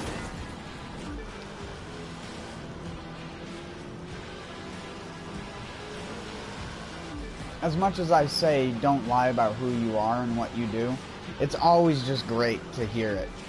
Because you get to see the side of people that a lot of people don't like to... that a lot of people act like doesn't exist in themselves. But yet, so many people on the internet and shit like that do it.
Back when I could drink without getting sick every single time I touched my lips to alcohol,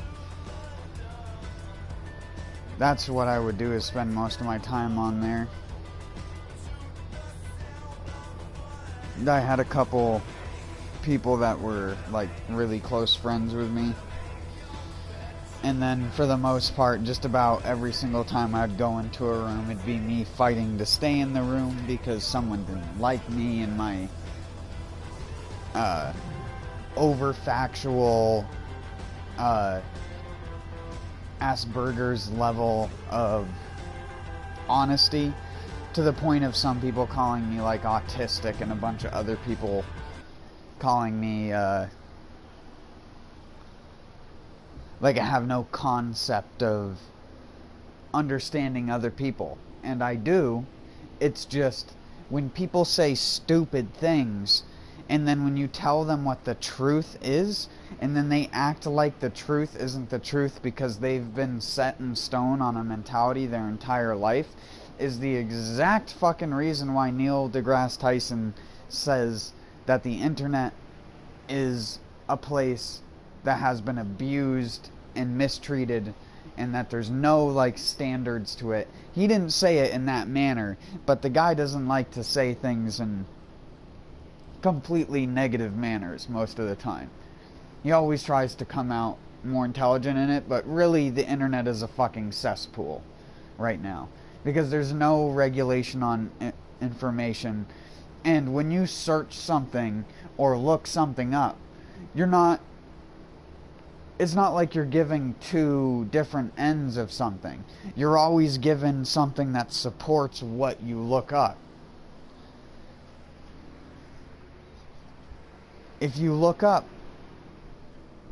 things like, oh, should I use cardboard in my garden, you're going to find a lot more people who will be like, blah, blah, blah, blah, blah, don't use cardboard, it does blah, blah, blah, blah, blah to the soil, but it's only fine if you use this specific type of cardboard because somehow it's different than this other thing that's made out of wood pulp as well.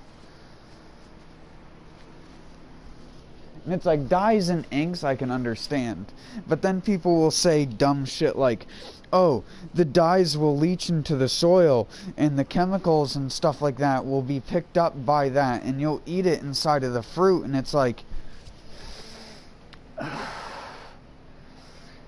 have you harvested a potato? If you had dye in the ground, like, I'd almost be tempted to try this experiment and put food coloring in the soil just to see if the potato would absorb the food coloring.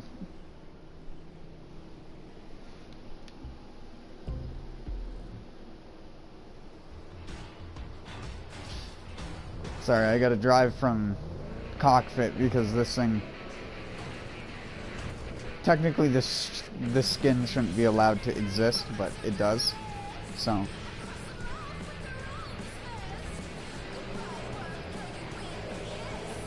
Ubisoft might ban me.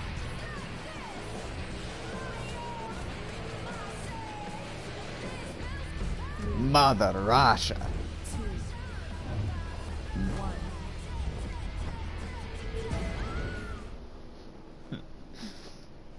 This car is an Adidas commercial.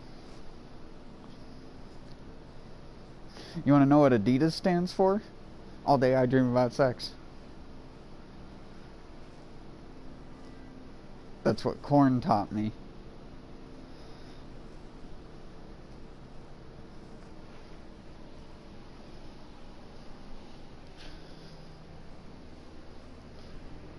I've been referencing Korn a lot recently. Maybe that's a sign that I should listen to some of it. Something takes a part of me.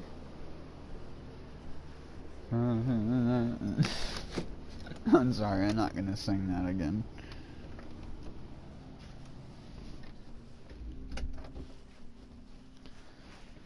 Why, yeah, gotta be messing with me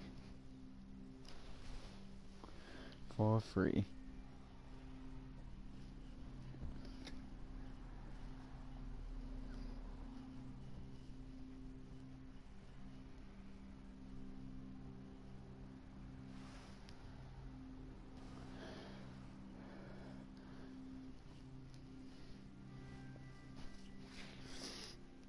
One of my favorite music videos is one that's a lot of people consider very disturbing, and it's the music video for Korn Right Now. It's just like an animated cartoon of this like really fucked up looking dude like doing different torture things to himself on purpose.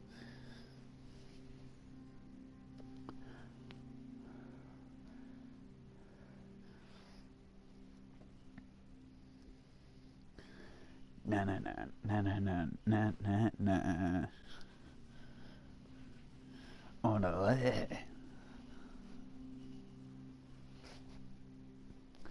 Da na na na na na na na na. Mama. Alright, sorry. That. How the fuck does it go? Trying to remember.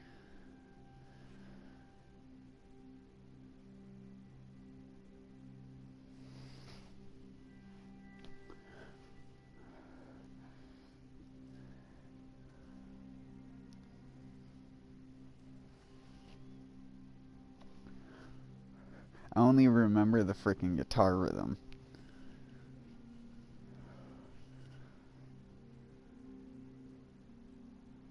It's been quite a while.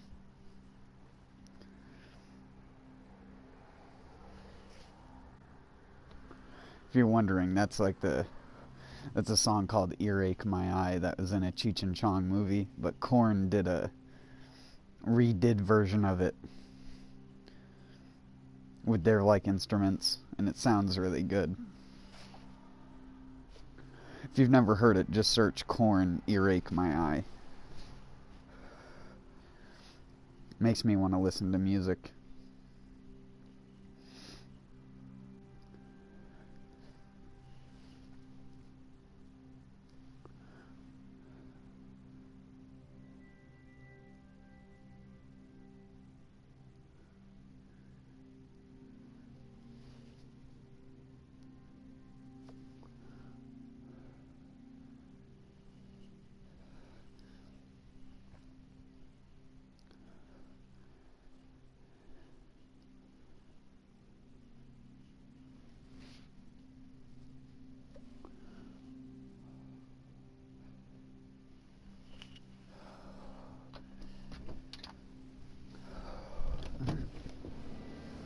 I wonder if the kids nowadays would even understand,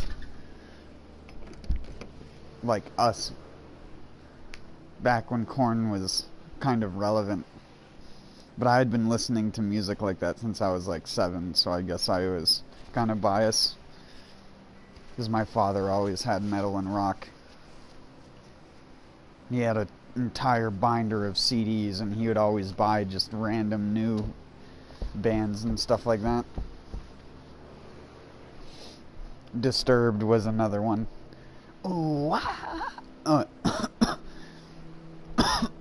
ooh, I used to be able to actually do that pretty good, but I'd have to clear out my throat for a couple minutes and like drink some water.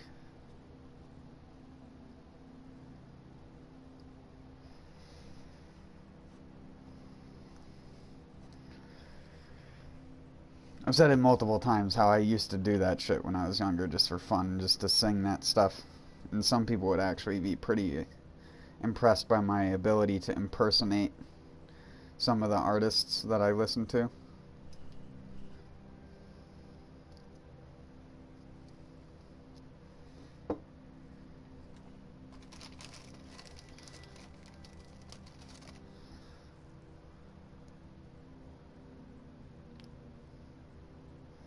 Open up your head and let it flow into me. You get up and then you get down with the sickness. Get up to get down with the sickness. You get up to get down with the sickness.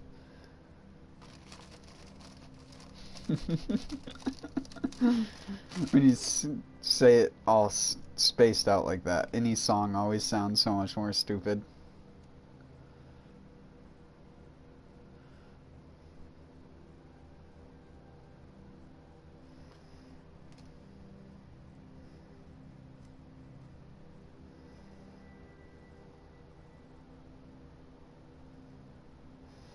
"39 Thieves are better than 40 Winks."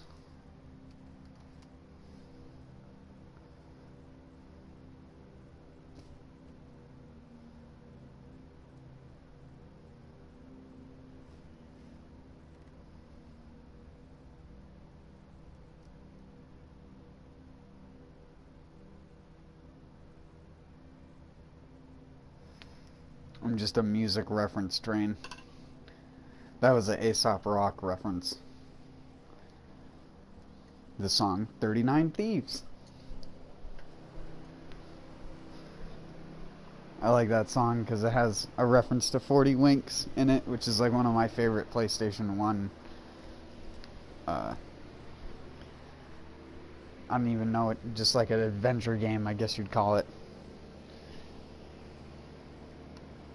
It was a weird sort of thing. Platformy game. The entire game was centered around collecting winks, which were like these little white bunny looking things.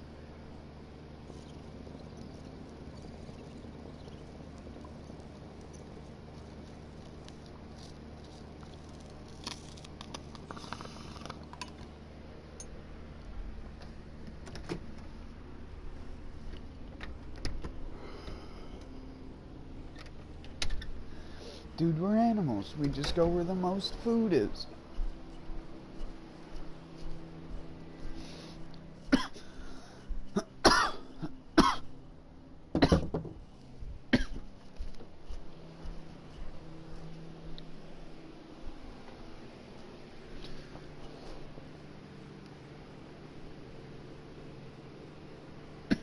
Korn is spelt K-O backwards R-N on most of their record labels. If you were to search them on YouTube, it'd just be K-O-R-N, though. Korn.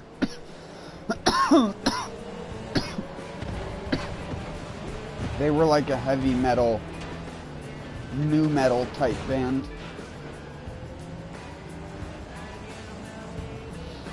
At least back then.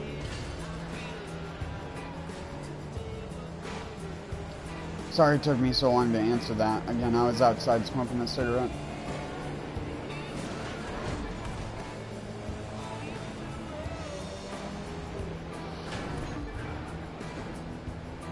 Smoking a cigarette, and then I normally take a toke.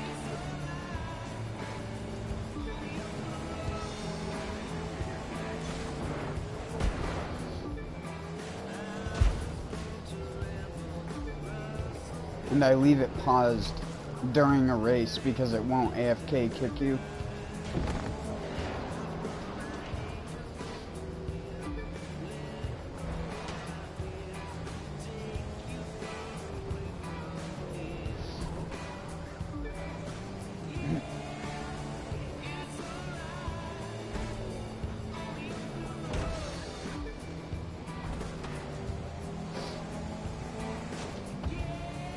Disturbed is another good band. I had said that, but you can search them if you weren't sure what the Down with the Sickness thing was. That's the thing that I was trying to do the stuff with. I'm not going to try and shout it loudly right now because it's like almost 12 o'clock at night. I definitely wake up my neighbors if I did that full volume.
You know what's weird? In this car, your character sits really high.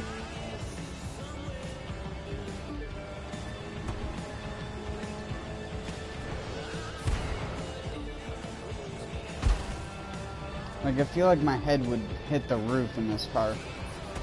And I'm a short dude.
I forgot how good this thing handles.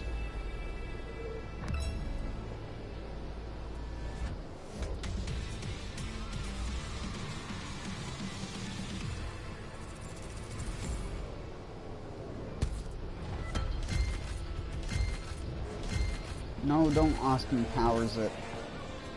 No, I'm gonna Austin Powers it. Jink?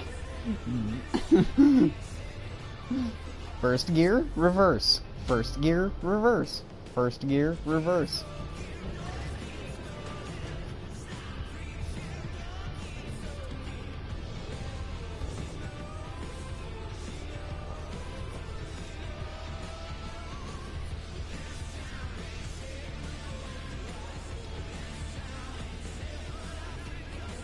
Sorry, I wanted to move my fan a little bit.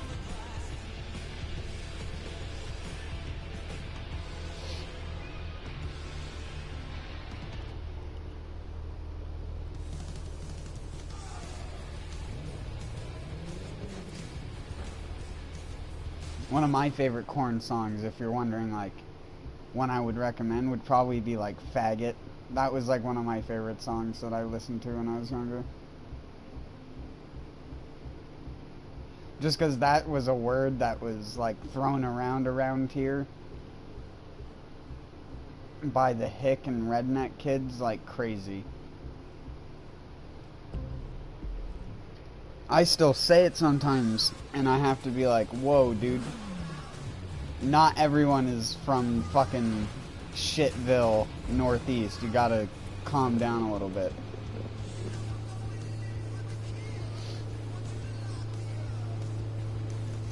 It's like around here, people just brush it off as if it's nothing, but you say that to people on the internet, and people freak the fuck out. Because it's 2018, why are you saying that? 2, 1.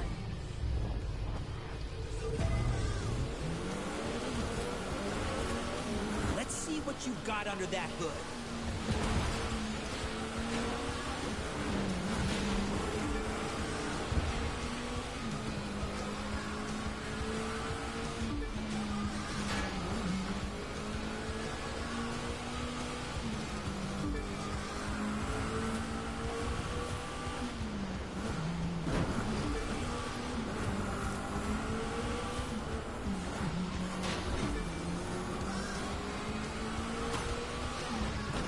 That's it. Show them what you got. Okay. That could have been worse, I guess.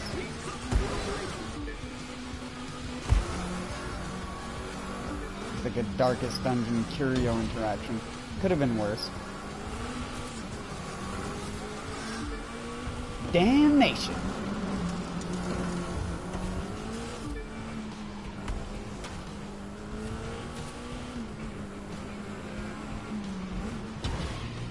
Oh, damn it.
No, I keep fucking doing that. Why am I doing that now? Why are you being a goob? Get the goob out of you.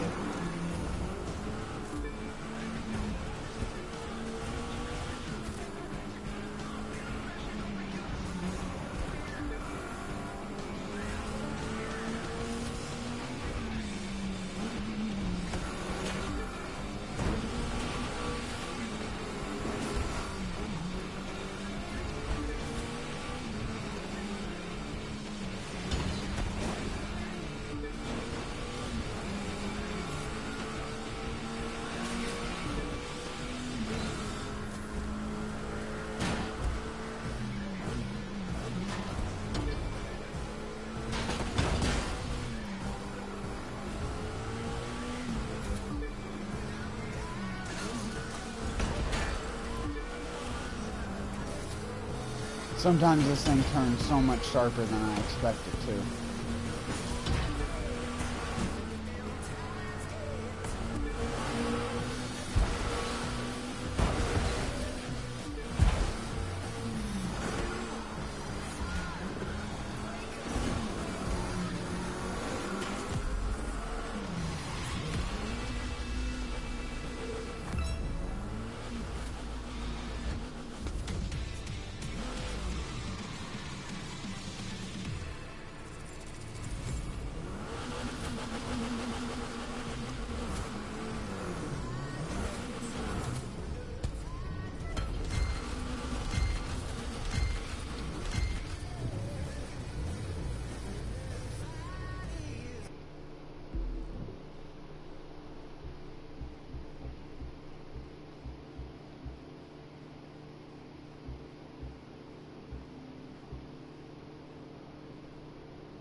Faster!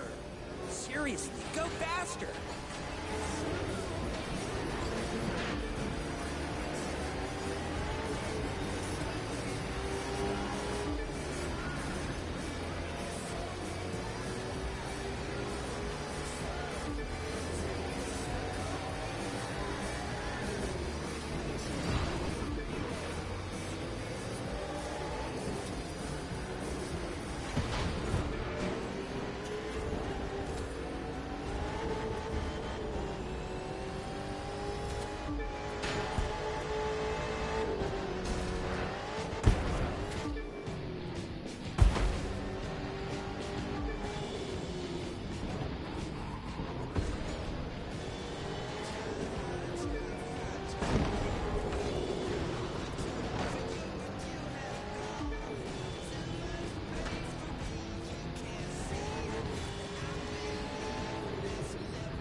This is the polar opposite of the car I was just driving.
Every once in a while, a car does that.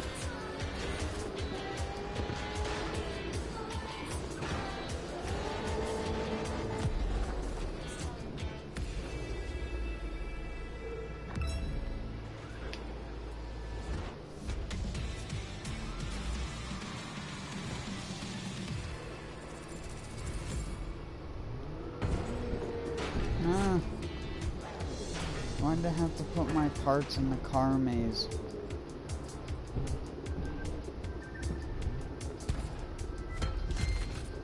Also known as a parking lot.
Actually, fuck it. I don't need no nitro boosts.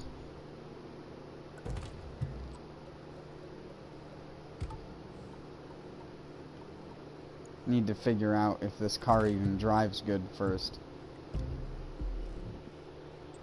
And then tune it so it does.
Oh, jeez Louise.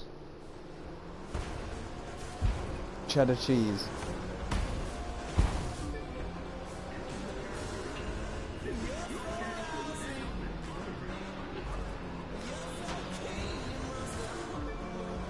If only I talked more half the time. I'm pretty tired at the moment, but I'm also trying to drive a car that I've never driven before. And my brain is like the gif of the... I don't know if you've seen the gif where there's like the girl and a bunch of mathematics like pops up over her face and she's like looking all around. That's me right now.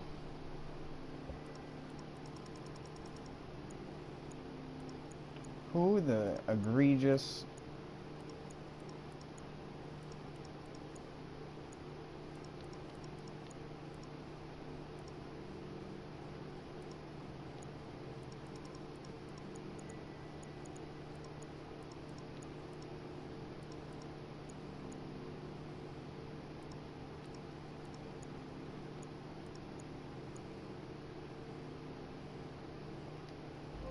Alright, let's see if that's any better. Sometimes the stock tunings are just like, who is smoking?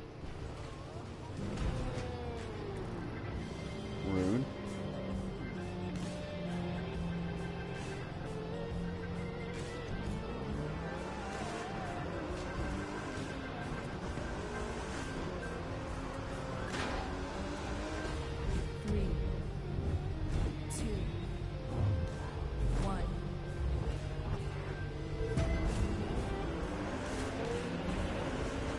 Put the hammer down.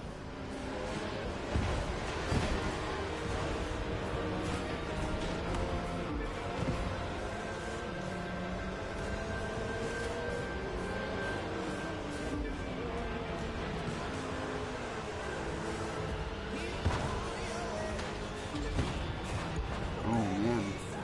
Get rolling or get... That turn is like the best way to tell if your vehicle turns like dog shit or not. I think it...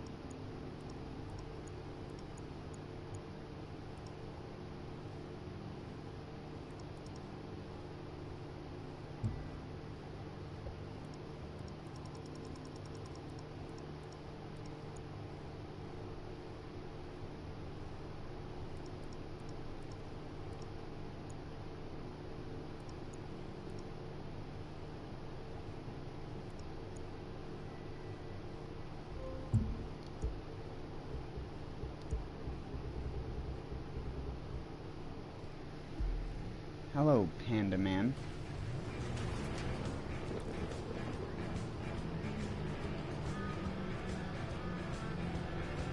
I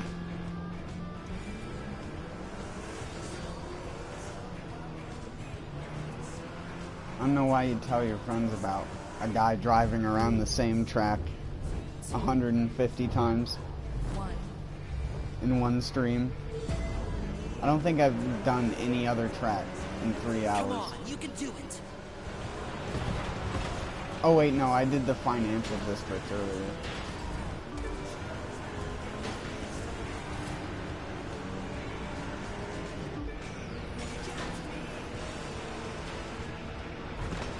Oh man.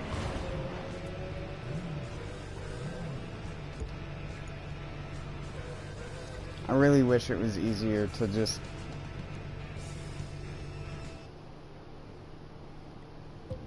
fine-tune some of these.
think I got it now.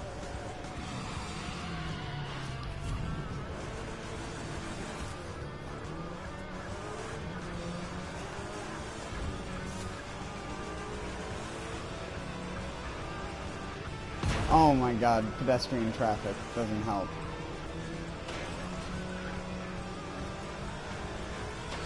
Yeah, I think that's a lot better now. I don't know, we'll see when I'm actually surrounded by other cars that are pushing me around.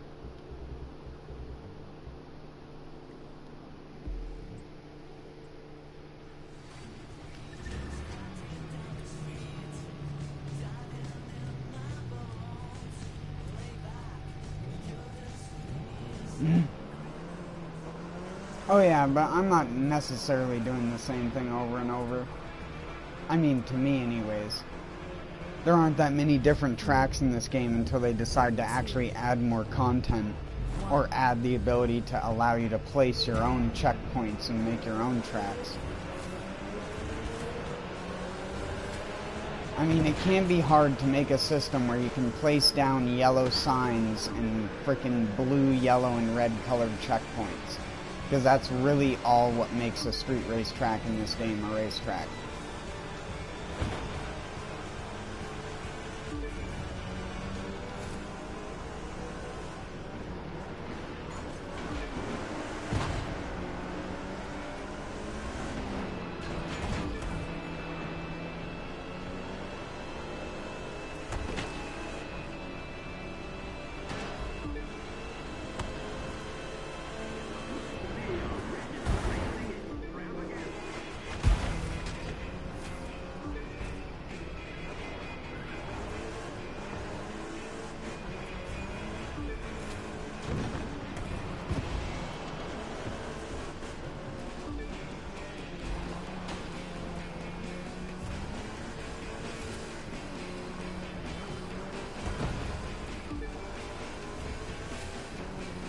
I think this thing is actually slower than my truck.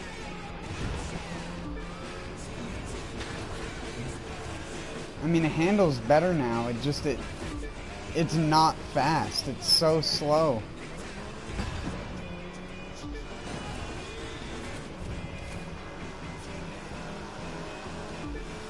Why are you so slow?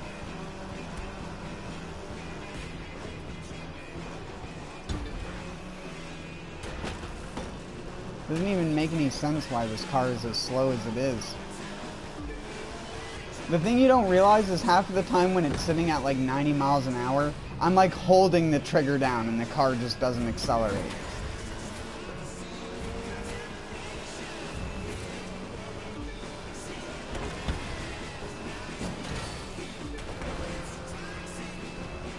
Now I need to stop holding the throttle down all the time like an idiot.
I'm almost 100% positive that I could run a faster time in the Ford Raptor than I could in this car.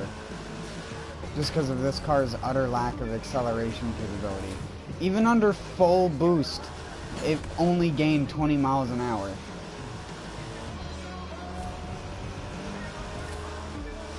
Like, yeah, I might as well not even be pressing the boost button with how little it does to this car.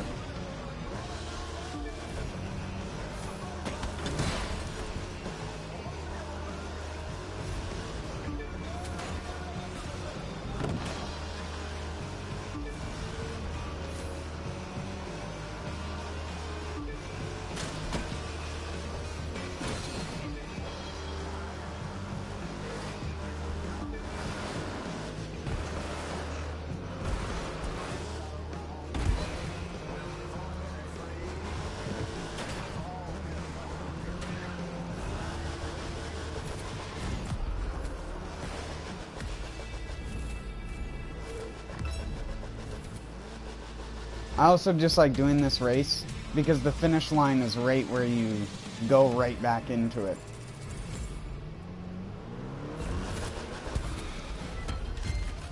Right there.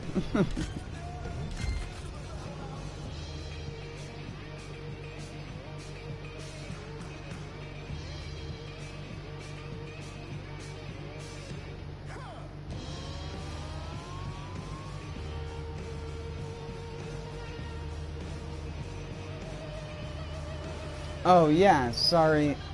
Again, sorry if I'm late to responding to anyone in the chat. It's not because I'm ignoring anyone or because I can't see it. It's just because when I'm racing, I rarely ever have enough time to actually look over. So I do apologize for that. If you have a car that you want to see me drive or a car that you like the most, just let me know and I'll race it.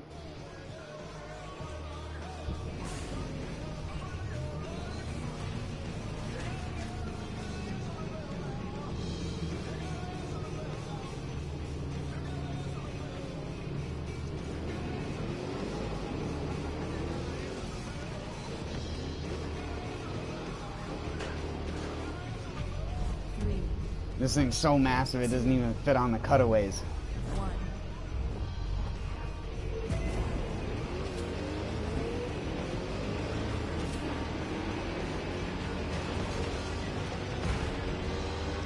See, this thing's got power. Compared to that other car, this thing accelerates so much faster.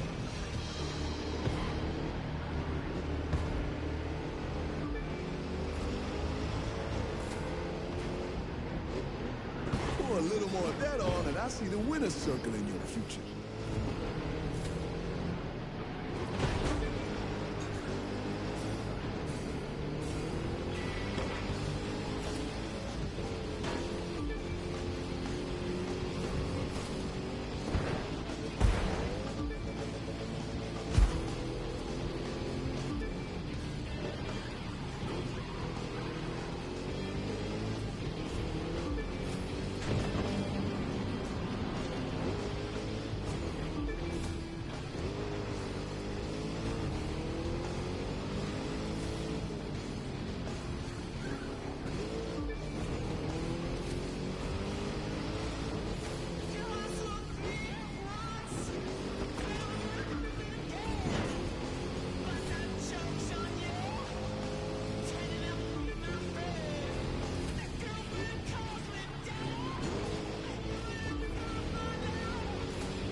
Ooh, it's snowing in Florida.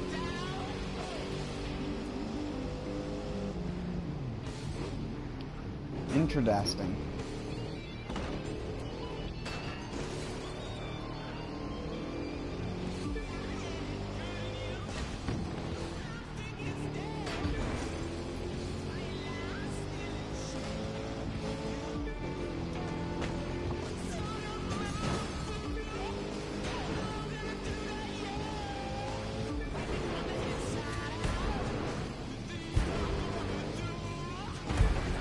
Good thing I'm in a 4x4.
saved that one just in time.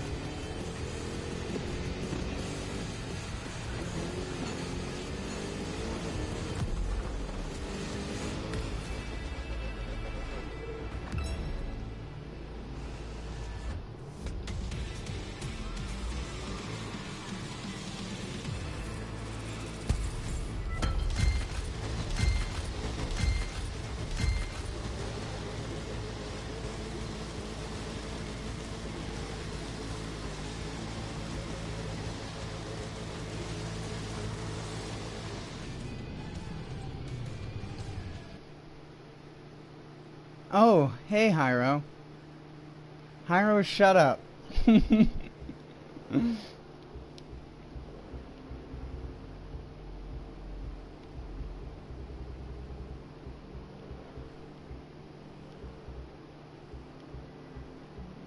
Shut your gob, Hyro.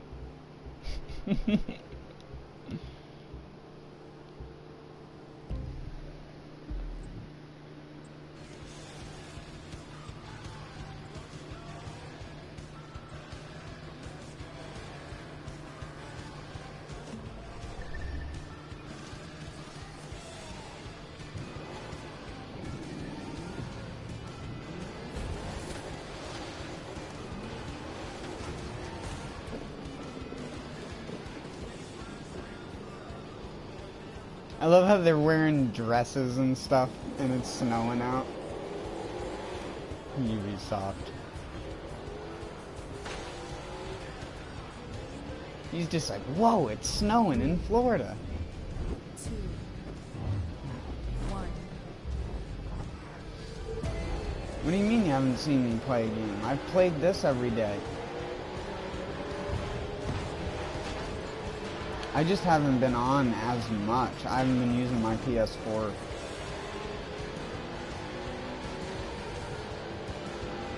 You're doing this on purpose to test your skills, aren't you? I mean, Latrell, I'm using, like, your mom's soccer van with a Heineken logo on the side of it.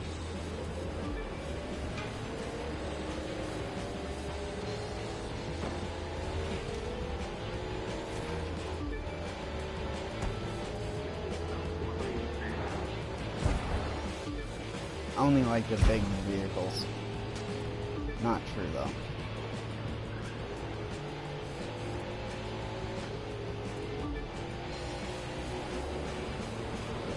I just like all the vehicles in this game to be usable, so I will try at every extent to make a vehicle usable, unless it's like the Hup one, where it's just impossible because of, not because of me, but because of the game's coding. With that car, it just doesn't function the same as other cars.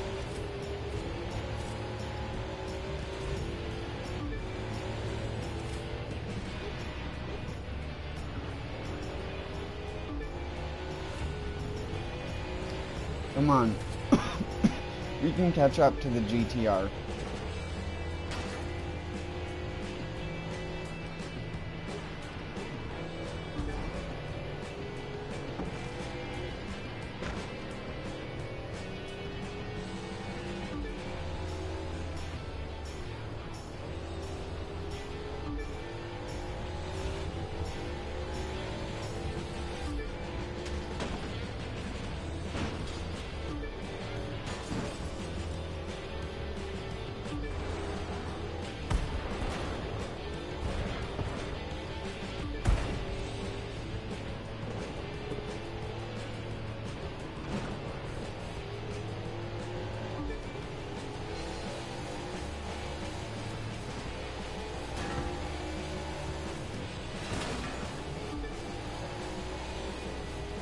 Open your world.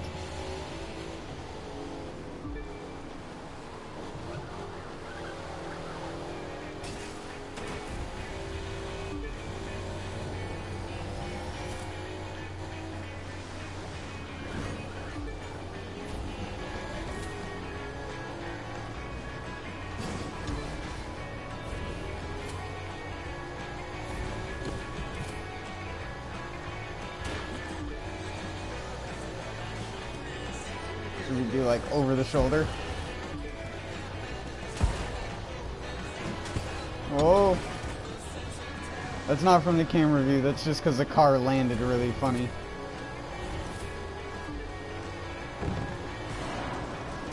Believe you me, I can drive from just about every angle possible. It's just this car is really bad. It doesn't like to do a stable turn. I mean, what do you expect? I'm racing an SUV versus like an actual car that's meant for racing. Now gain some separation. Again, it's your mom's soccer van. It even has like the rails on top of it. We call those speed rails.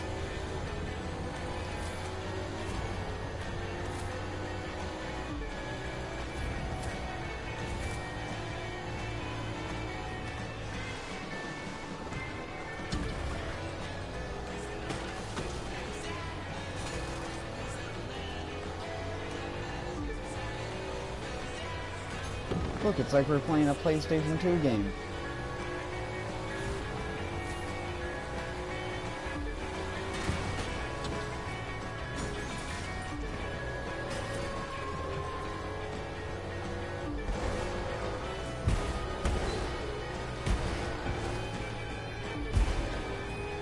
You ever wanted to be strapped to the hood of a car and drive it? At the same time?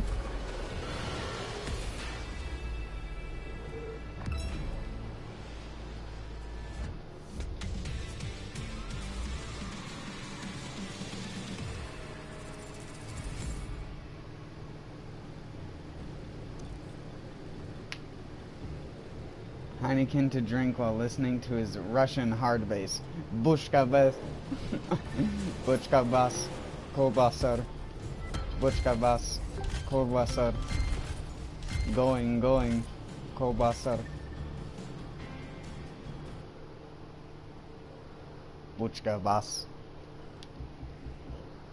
Dum.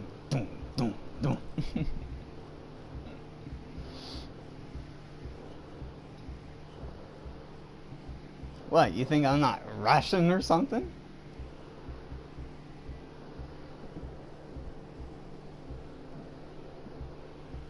I am the all-seeing eye. And by that I mean my asshole.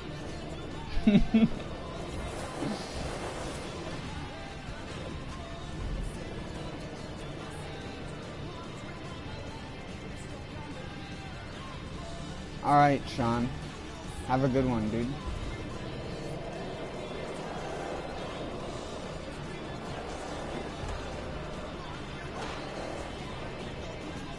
Three, two, one.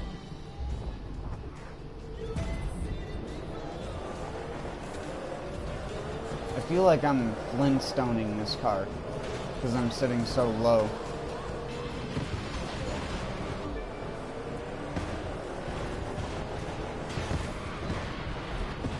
Get, you fucking twat waffles.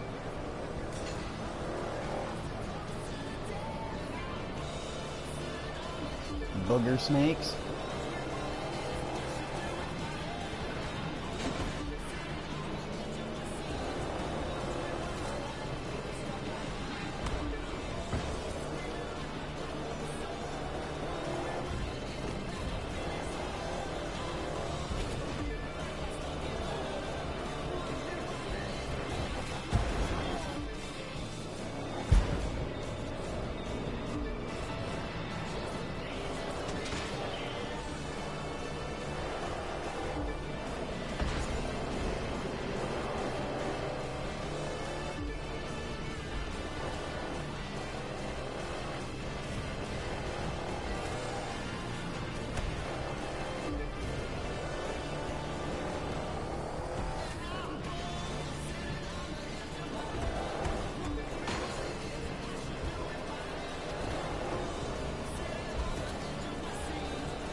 Holy shit. You just got knocked the fuck out.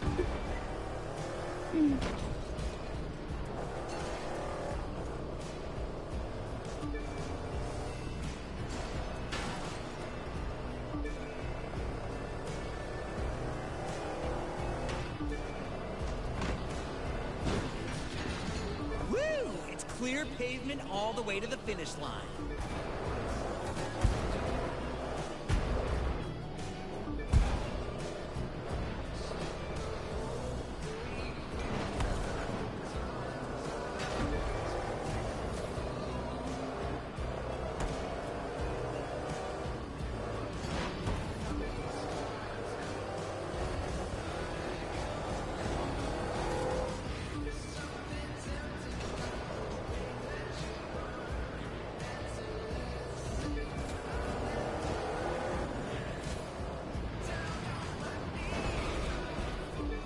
That was bad.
I can relate so much to the color spectrum of the game right now.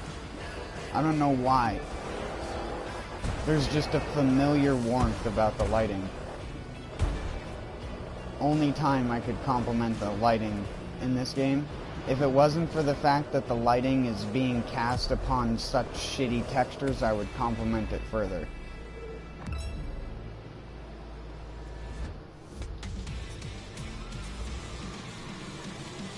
And you know what I'm talking about with that kind of lighting if you've ever lived in like the north after it's been snowing out.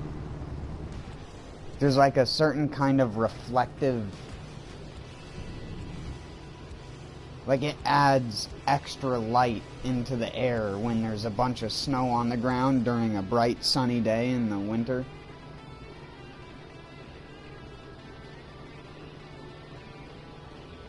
It's why you can actually get worse sunburns on your skin in the exposed areas in the winter than you can in the summer sometimes.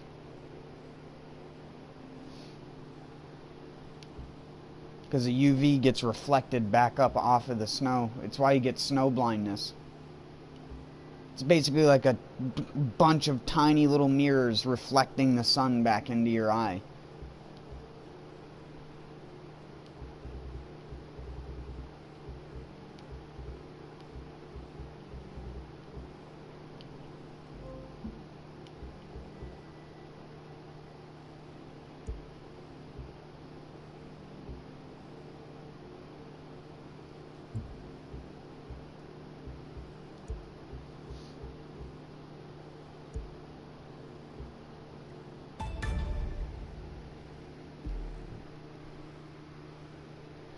Plug in my laptop.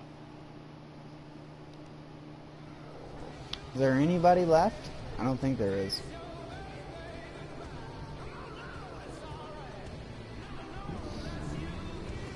Good, that means it's the best, the most perfect time to do the worst thing. Excuse me.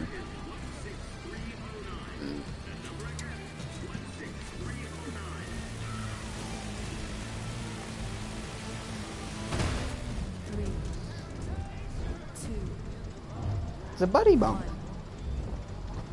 You bump your buddy. Alright. Smoked. Smoke.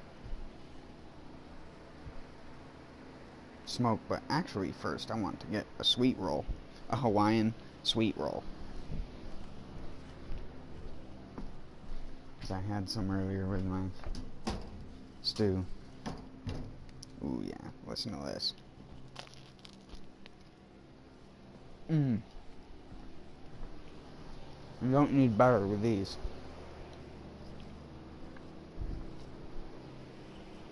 Here. Crunch ASMR.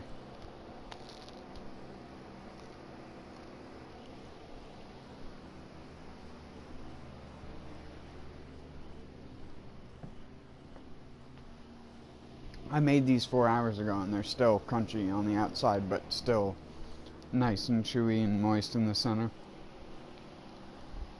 It's the benefit of a toaster oven.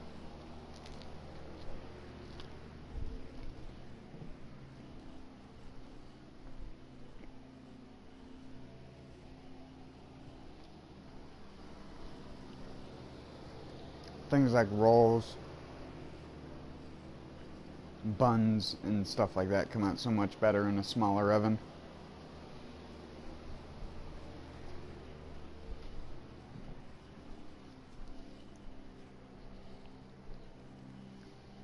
Or at least if it's a convection oven like mine is.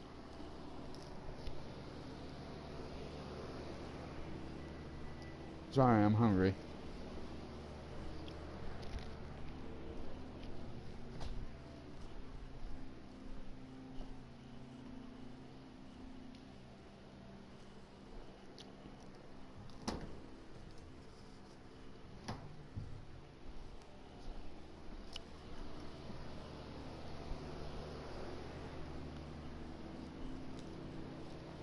Which I hadn't been eating right for pretty much all of last week.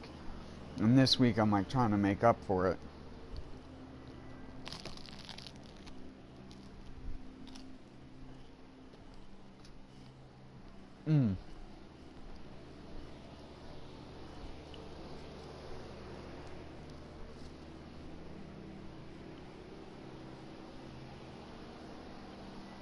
I could eat these every day for the rest of my life and just be content. But I know I need other things.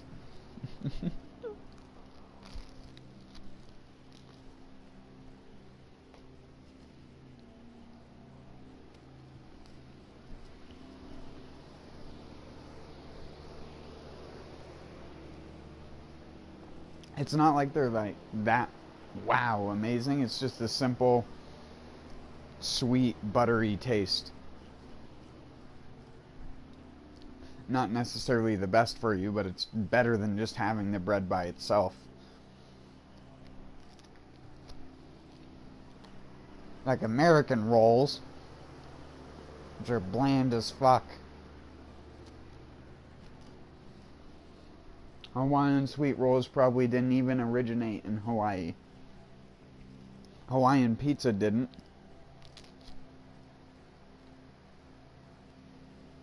That came from Canada.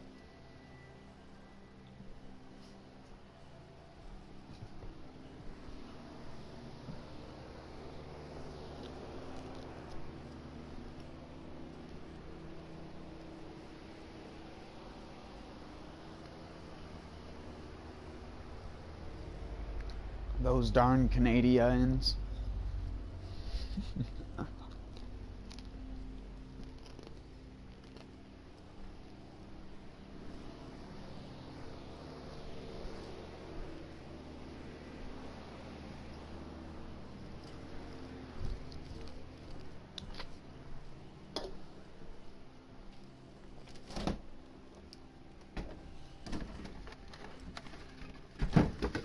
I got a can of Dins for you.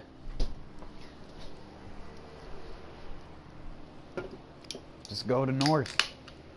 You'll find them. A large can of Dins.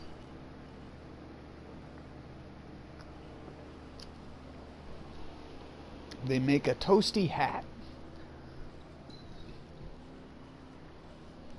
What am I on about again?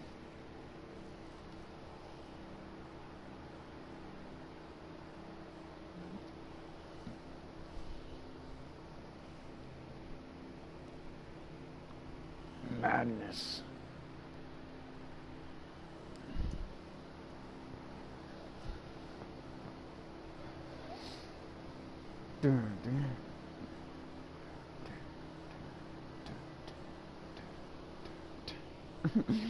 The stupid fucking... Well, it's not stupid. I'm stupid. Not the thing I was referencing. But that's old news.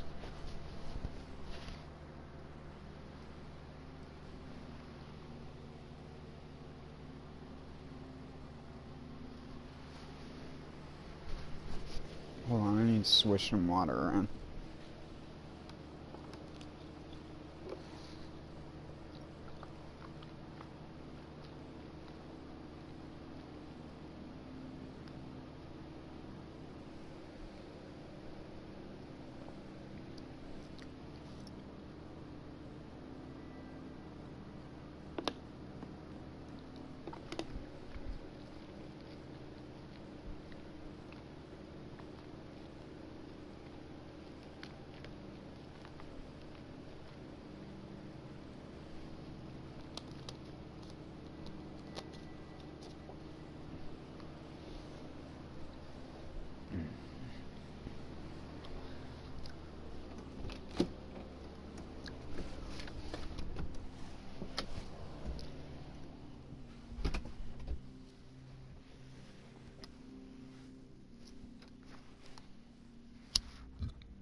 I'm sorry, this will be a longer than average, like, wait time.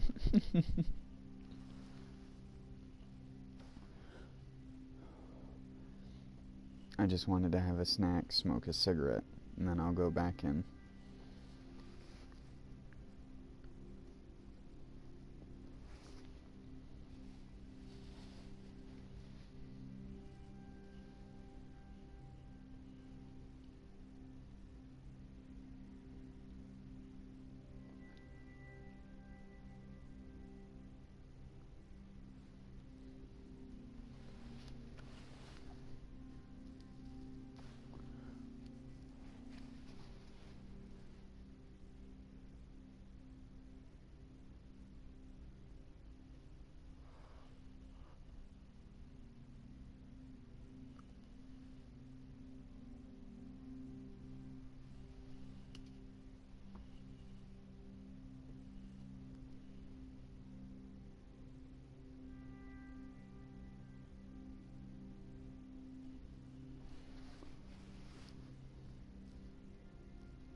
I'm chiefing this cigarette down pretty hard.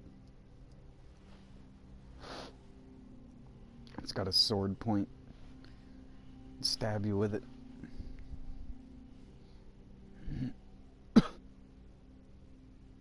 It's so cold out, it's hard to say anything. I'm just trying to smoke it and get it over with.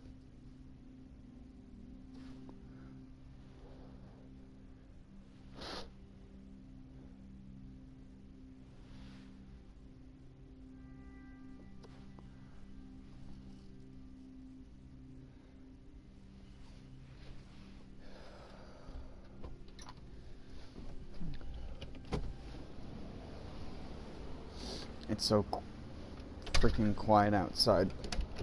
The only thing I can hear is the owl in the distance, which every time it hoots gives me goosebumps.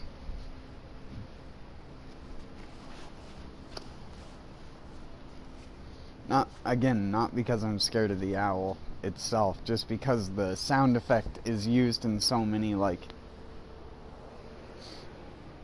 atmospheric, mood-setting, like, things. I've heard it used that way so many times that even being in an area where owls are all over the place, naturally, it still catches me off guard when I hear the hoo hoo, because it's specifically the great horned owl and the other, the one with the white on its face. Can't remember what it's called.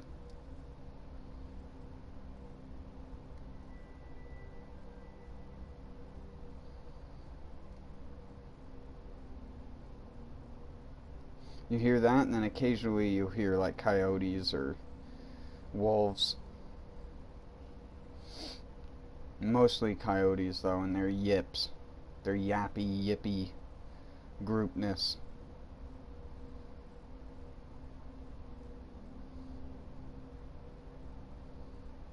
Then you hear wolves on the full moon. Most of the time. In the winter anyways, because you can hear them over such great distances.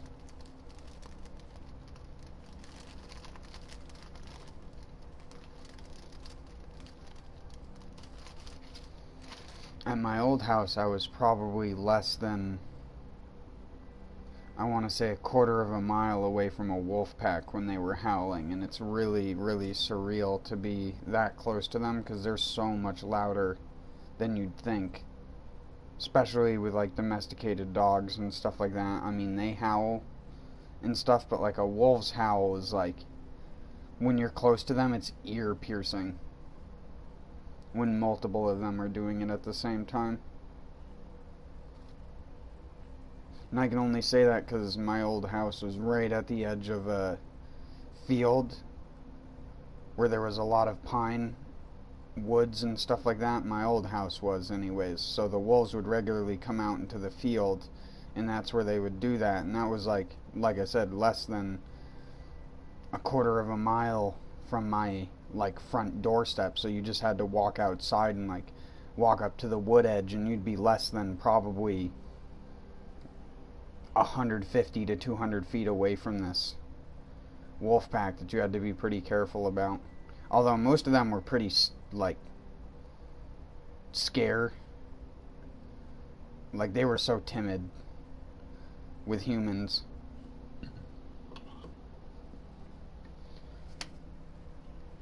Coyotes, weirdly enough, are less timid with humans than wolves are. Coyotes are a lot more intimidating because they'll come within like walking distance of you if they even get a whiff of you. Wolves, if they detect you, you'll sort of hear a silence for a bit, and that's when you know you gotta get out of that area. People have died from wolf attacks because they don't pay attention.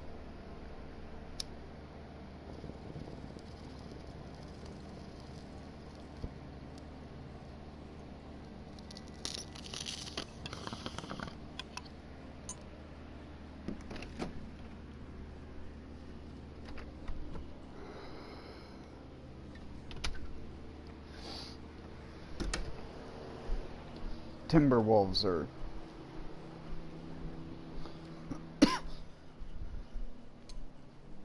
also not that big around here.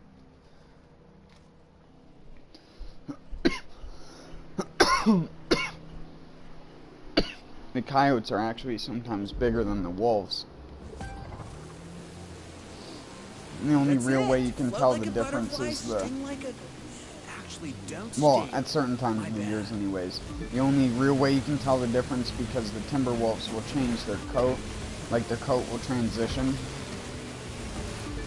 And the coyotes have a very similar looking transitional coat. The way you can tell is the face though.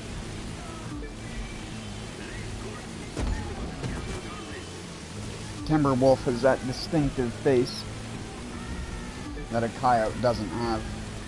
And the tail too.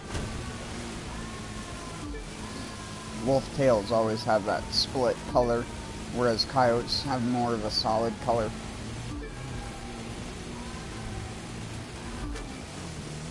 Again, if you've ever seen like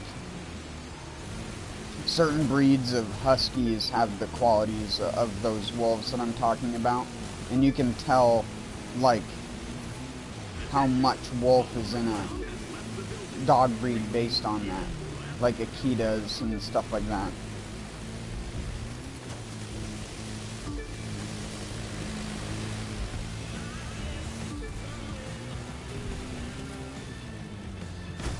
Coyotes are solid colored for the most part. They don't have the like differentiating coat patterns most of the time.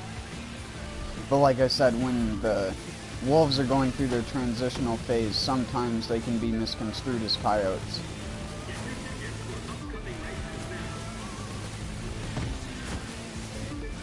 You can look up pictures of what I'm talking about if you were ever curious, because some people don't. It's like jackrabbits. They go through a transitional phase with their fur, and it makes their fur look all mottled and weird for a brief period of time.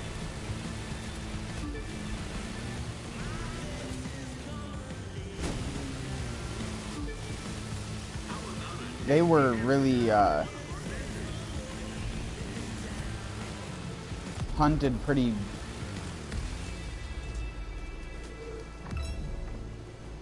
voraciously around here for a while, so for a long time, up until when I was a kid, it was actually very rare to see a healthy wolf pack with like 5 or more wolves, so you didn't have to worry about it as much. But like now, we have multiple known wolf packs that have huge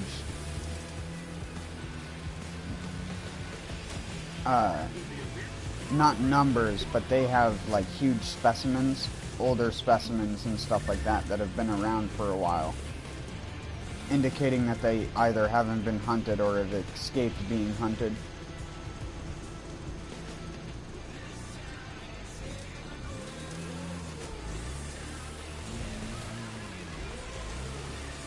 Which normally results in a lot more wolves.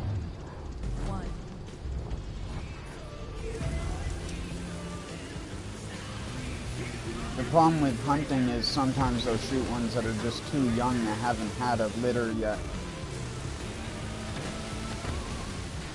You want to get them that you know are a couple years. I mean, this is why natives and stuff like that, and I mean even now it's sort of enforced for selective harvest of things. You're only allowed to take a certain amount of a certain size. Not that you have complete control over that either, but it's also population control. It has to be done, because if there's nothing else doing it, then they'll kill themselves off, because they'll kill off most of their food source. And I mean, nature will balance itself out, as it always has, but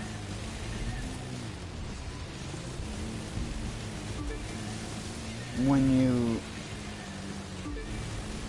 help do it a little bit, it has been proven to increase the health of an ecosystem. It's just when people start poaching and doing stuff that breaks those boundaries is when shit starts getting out of hand.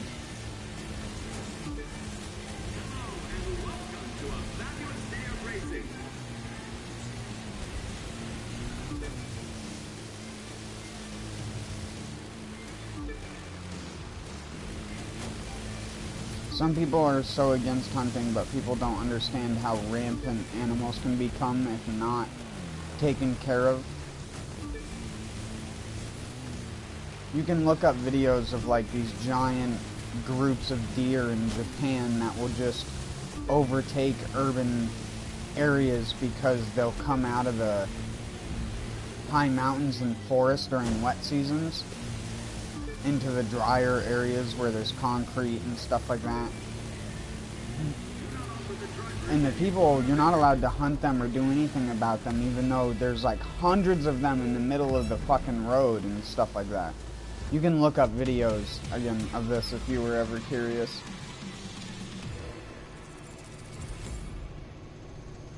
Some people would probably think that's interesting, I guess.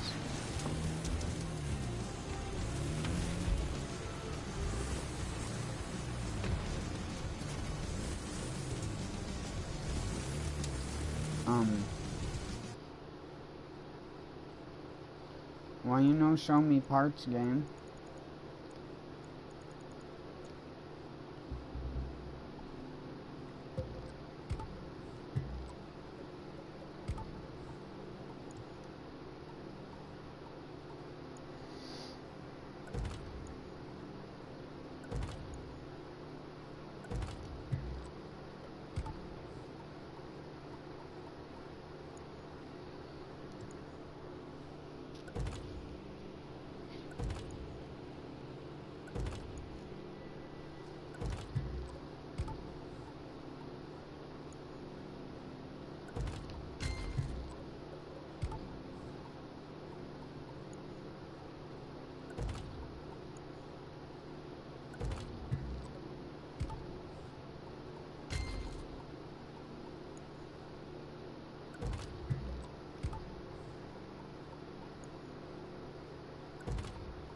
You want the ones with the drift boost on it.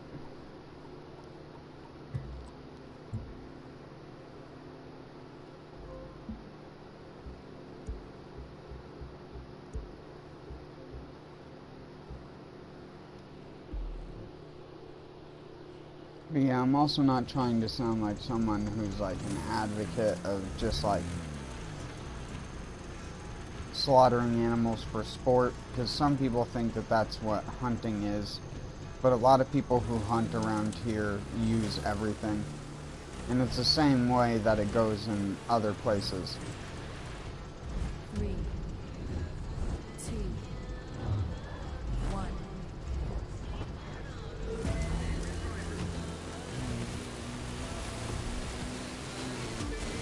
Someone from the city is always going to think something like squirrel stew is weird until they try it. And then they're like, that's not so weird. Because it's just like anything else. You got some catching up to do. It's an animal that is food that has flesh on it. At least if you will eat meat. That has a much lighter imprint on the world too, when it comes to eating it.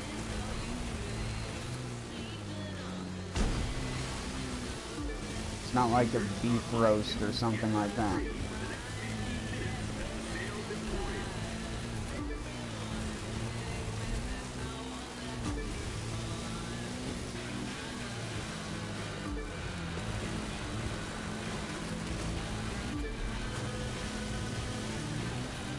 I've tried to significantly reduce the amount of those kinds of products that I eat. Eat other kinds of meat. It's much better for you. And you don't need as much of it.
What the flying...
What am I doing?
Gooberstein McFucking douche.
The bayou.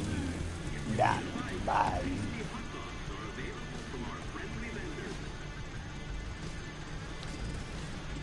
The bayou.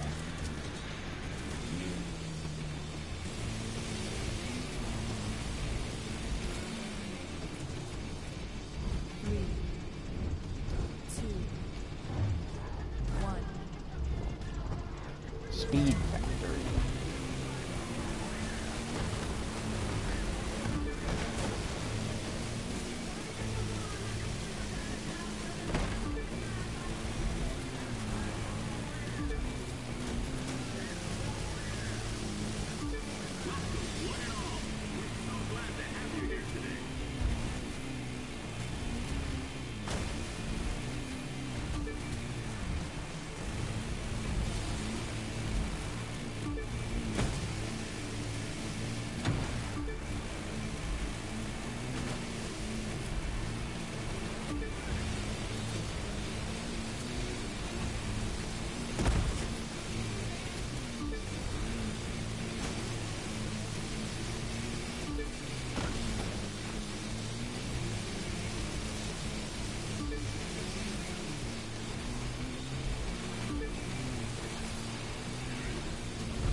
Damn it, I keep turning in too sharp on that turn.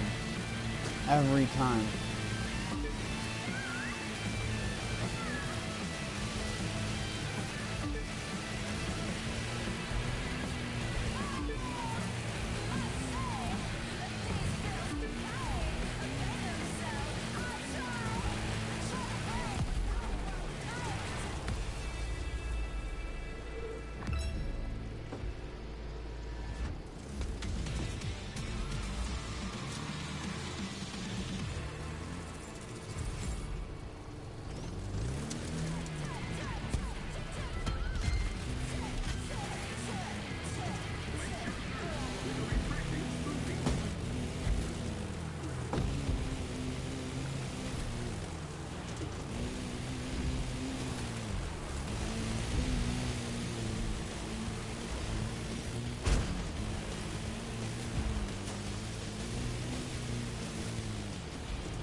Freaking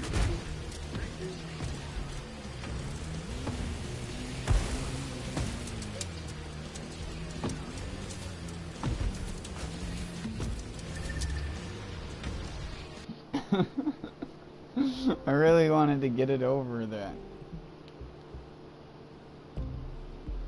Here, let's use one of the worst ones.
It's just so slow, dude.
They're just all so slow compared to the Speedster.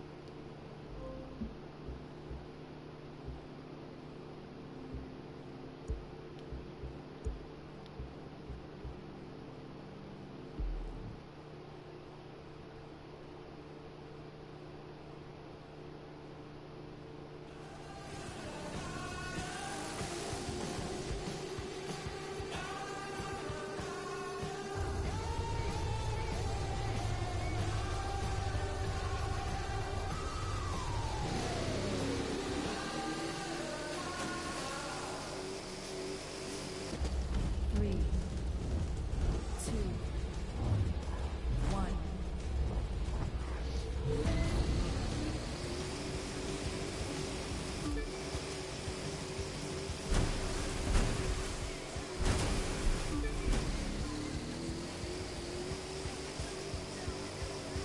Just keep up that pace.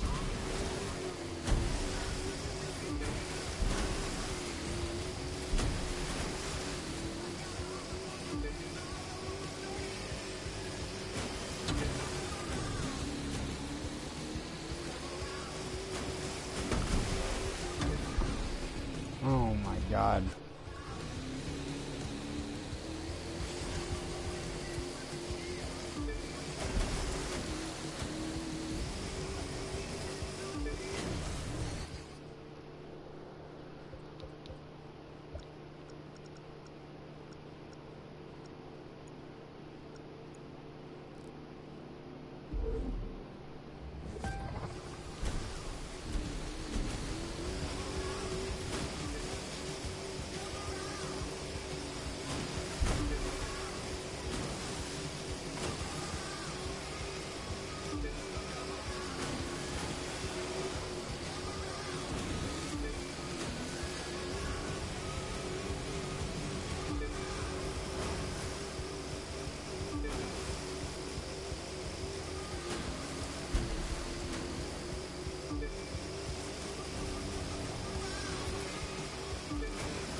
Excuse me.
I'm never gonna be able to do this.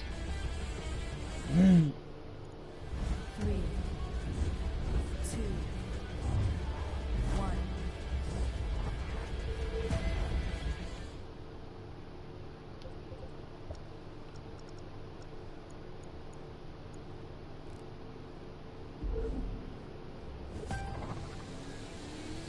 Go on, get.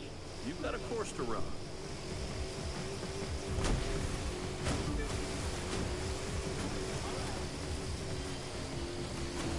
You're taking the scenic route.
Man, that's just hard, dude.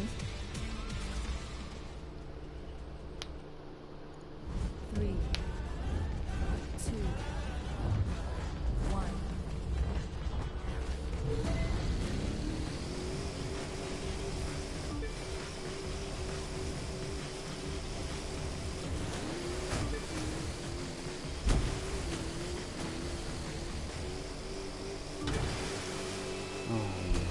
Fucking God.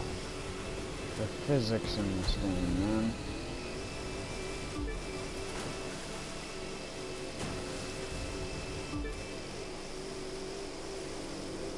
You better check your time.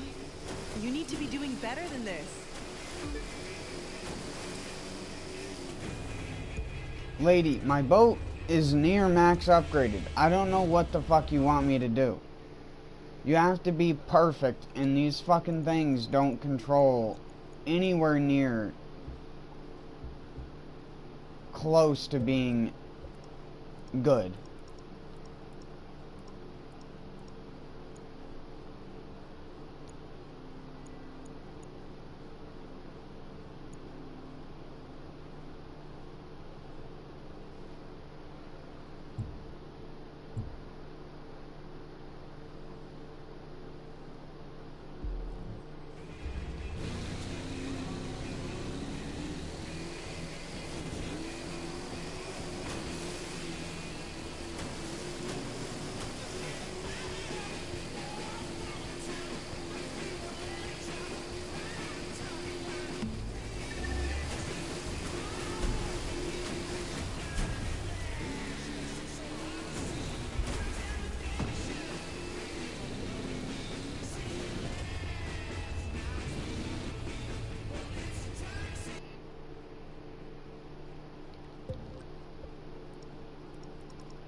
I don't even want to know the 137 guy.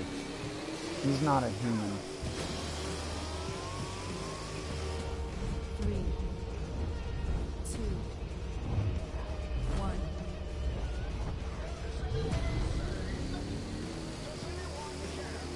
It's a lot of engine for a little boat.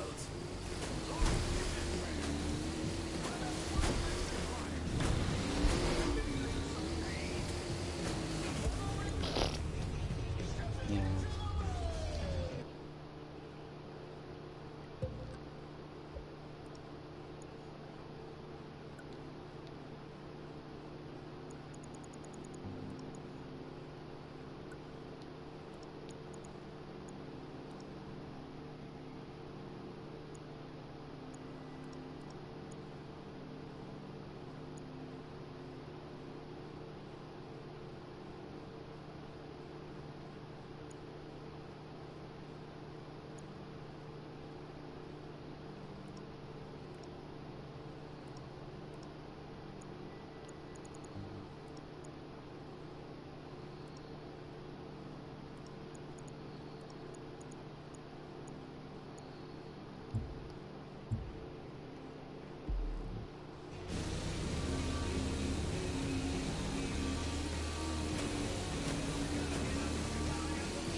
Relax. You'll catch up.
I see I'm gonna need to go faster when it's my turn out there. Oh my god.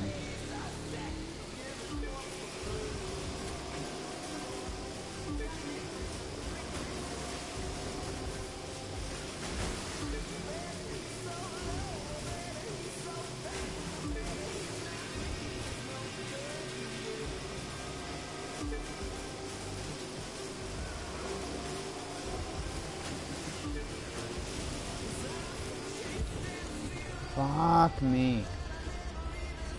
You have to be perfect.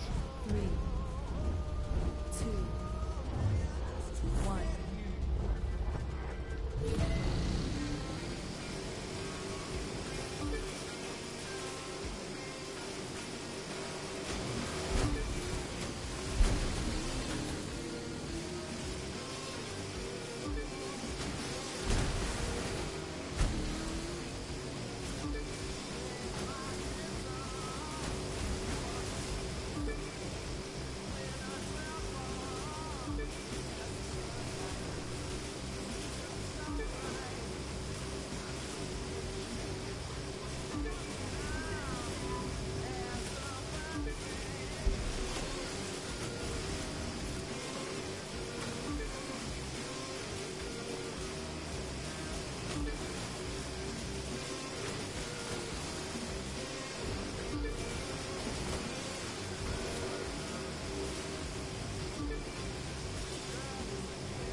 Alright.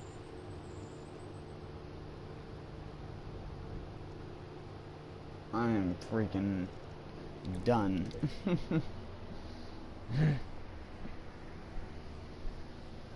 I'll be back tomorrow.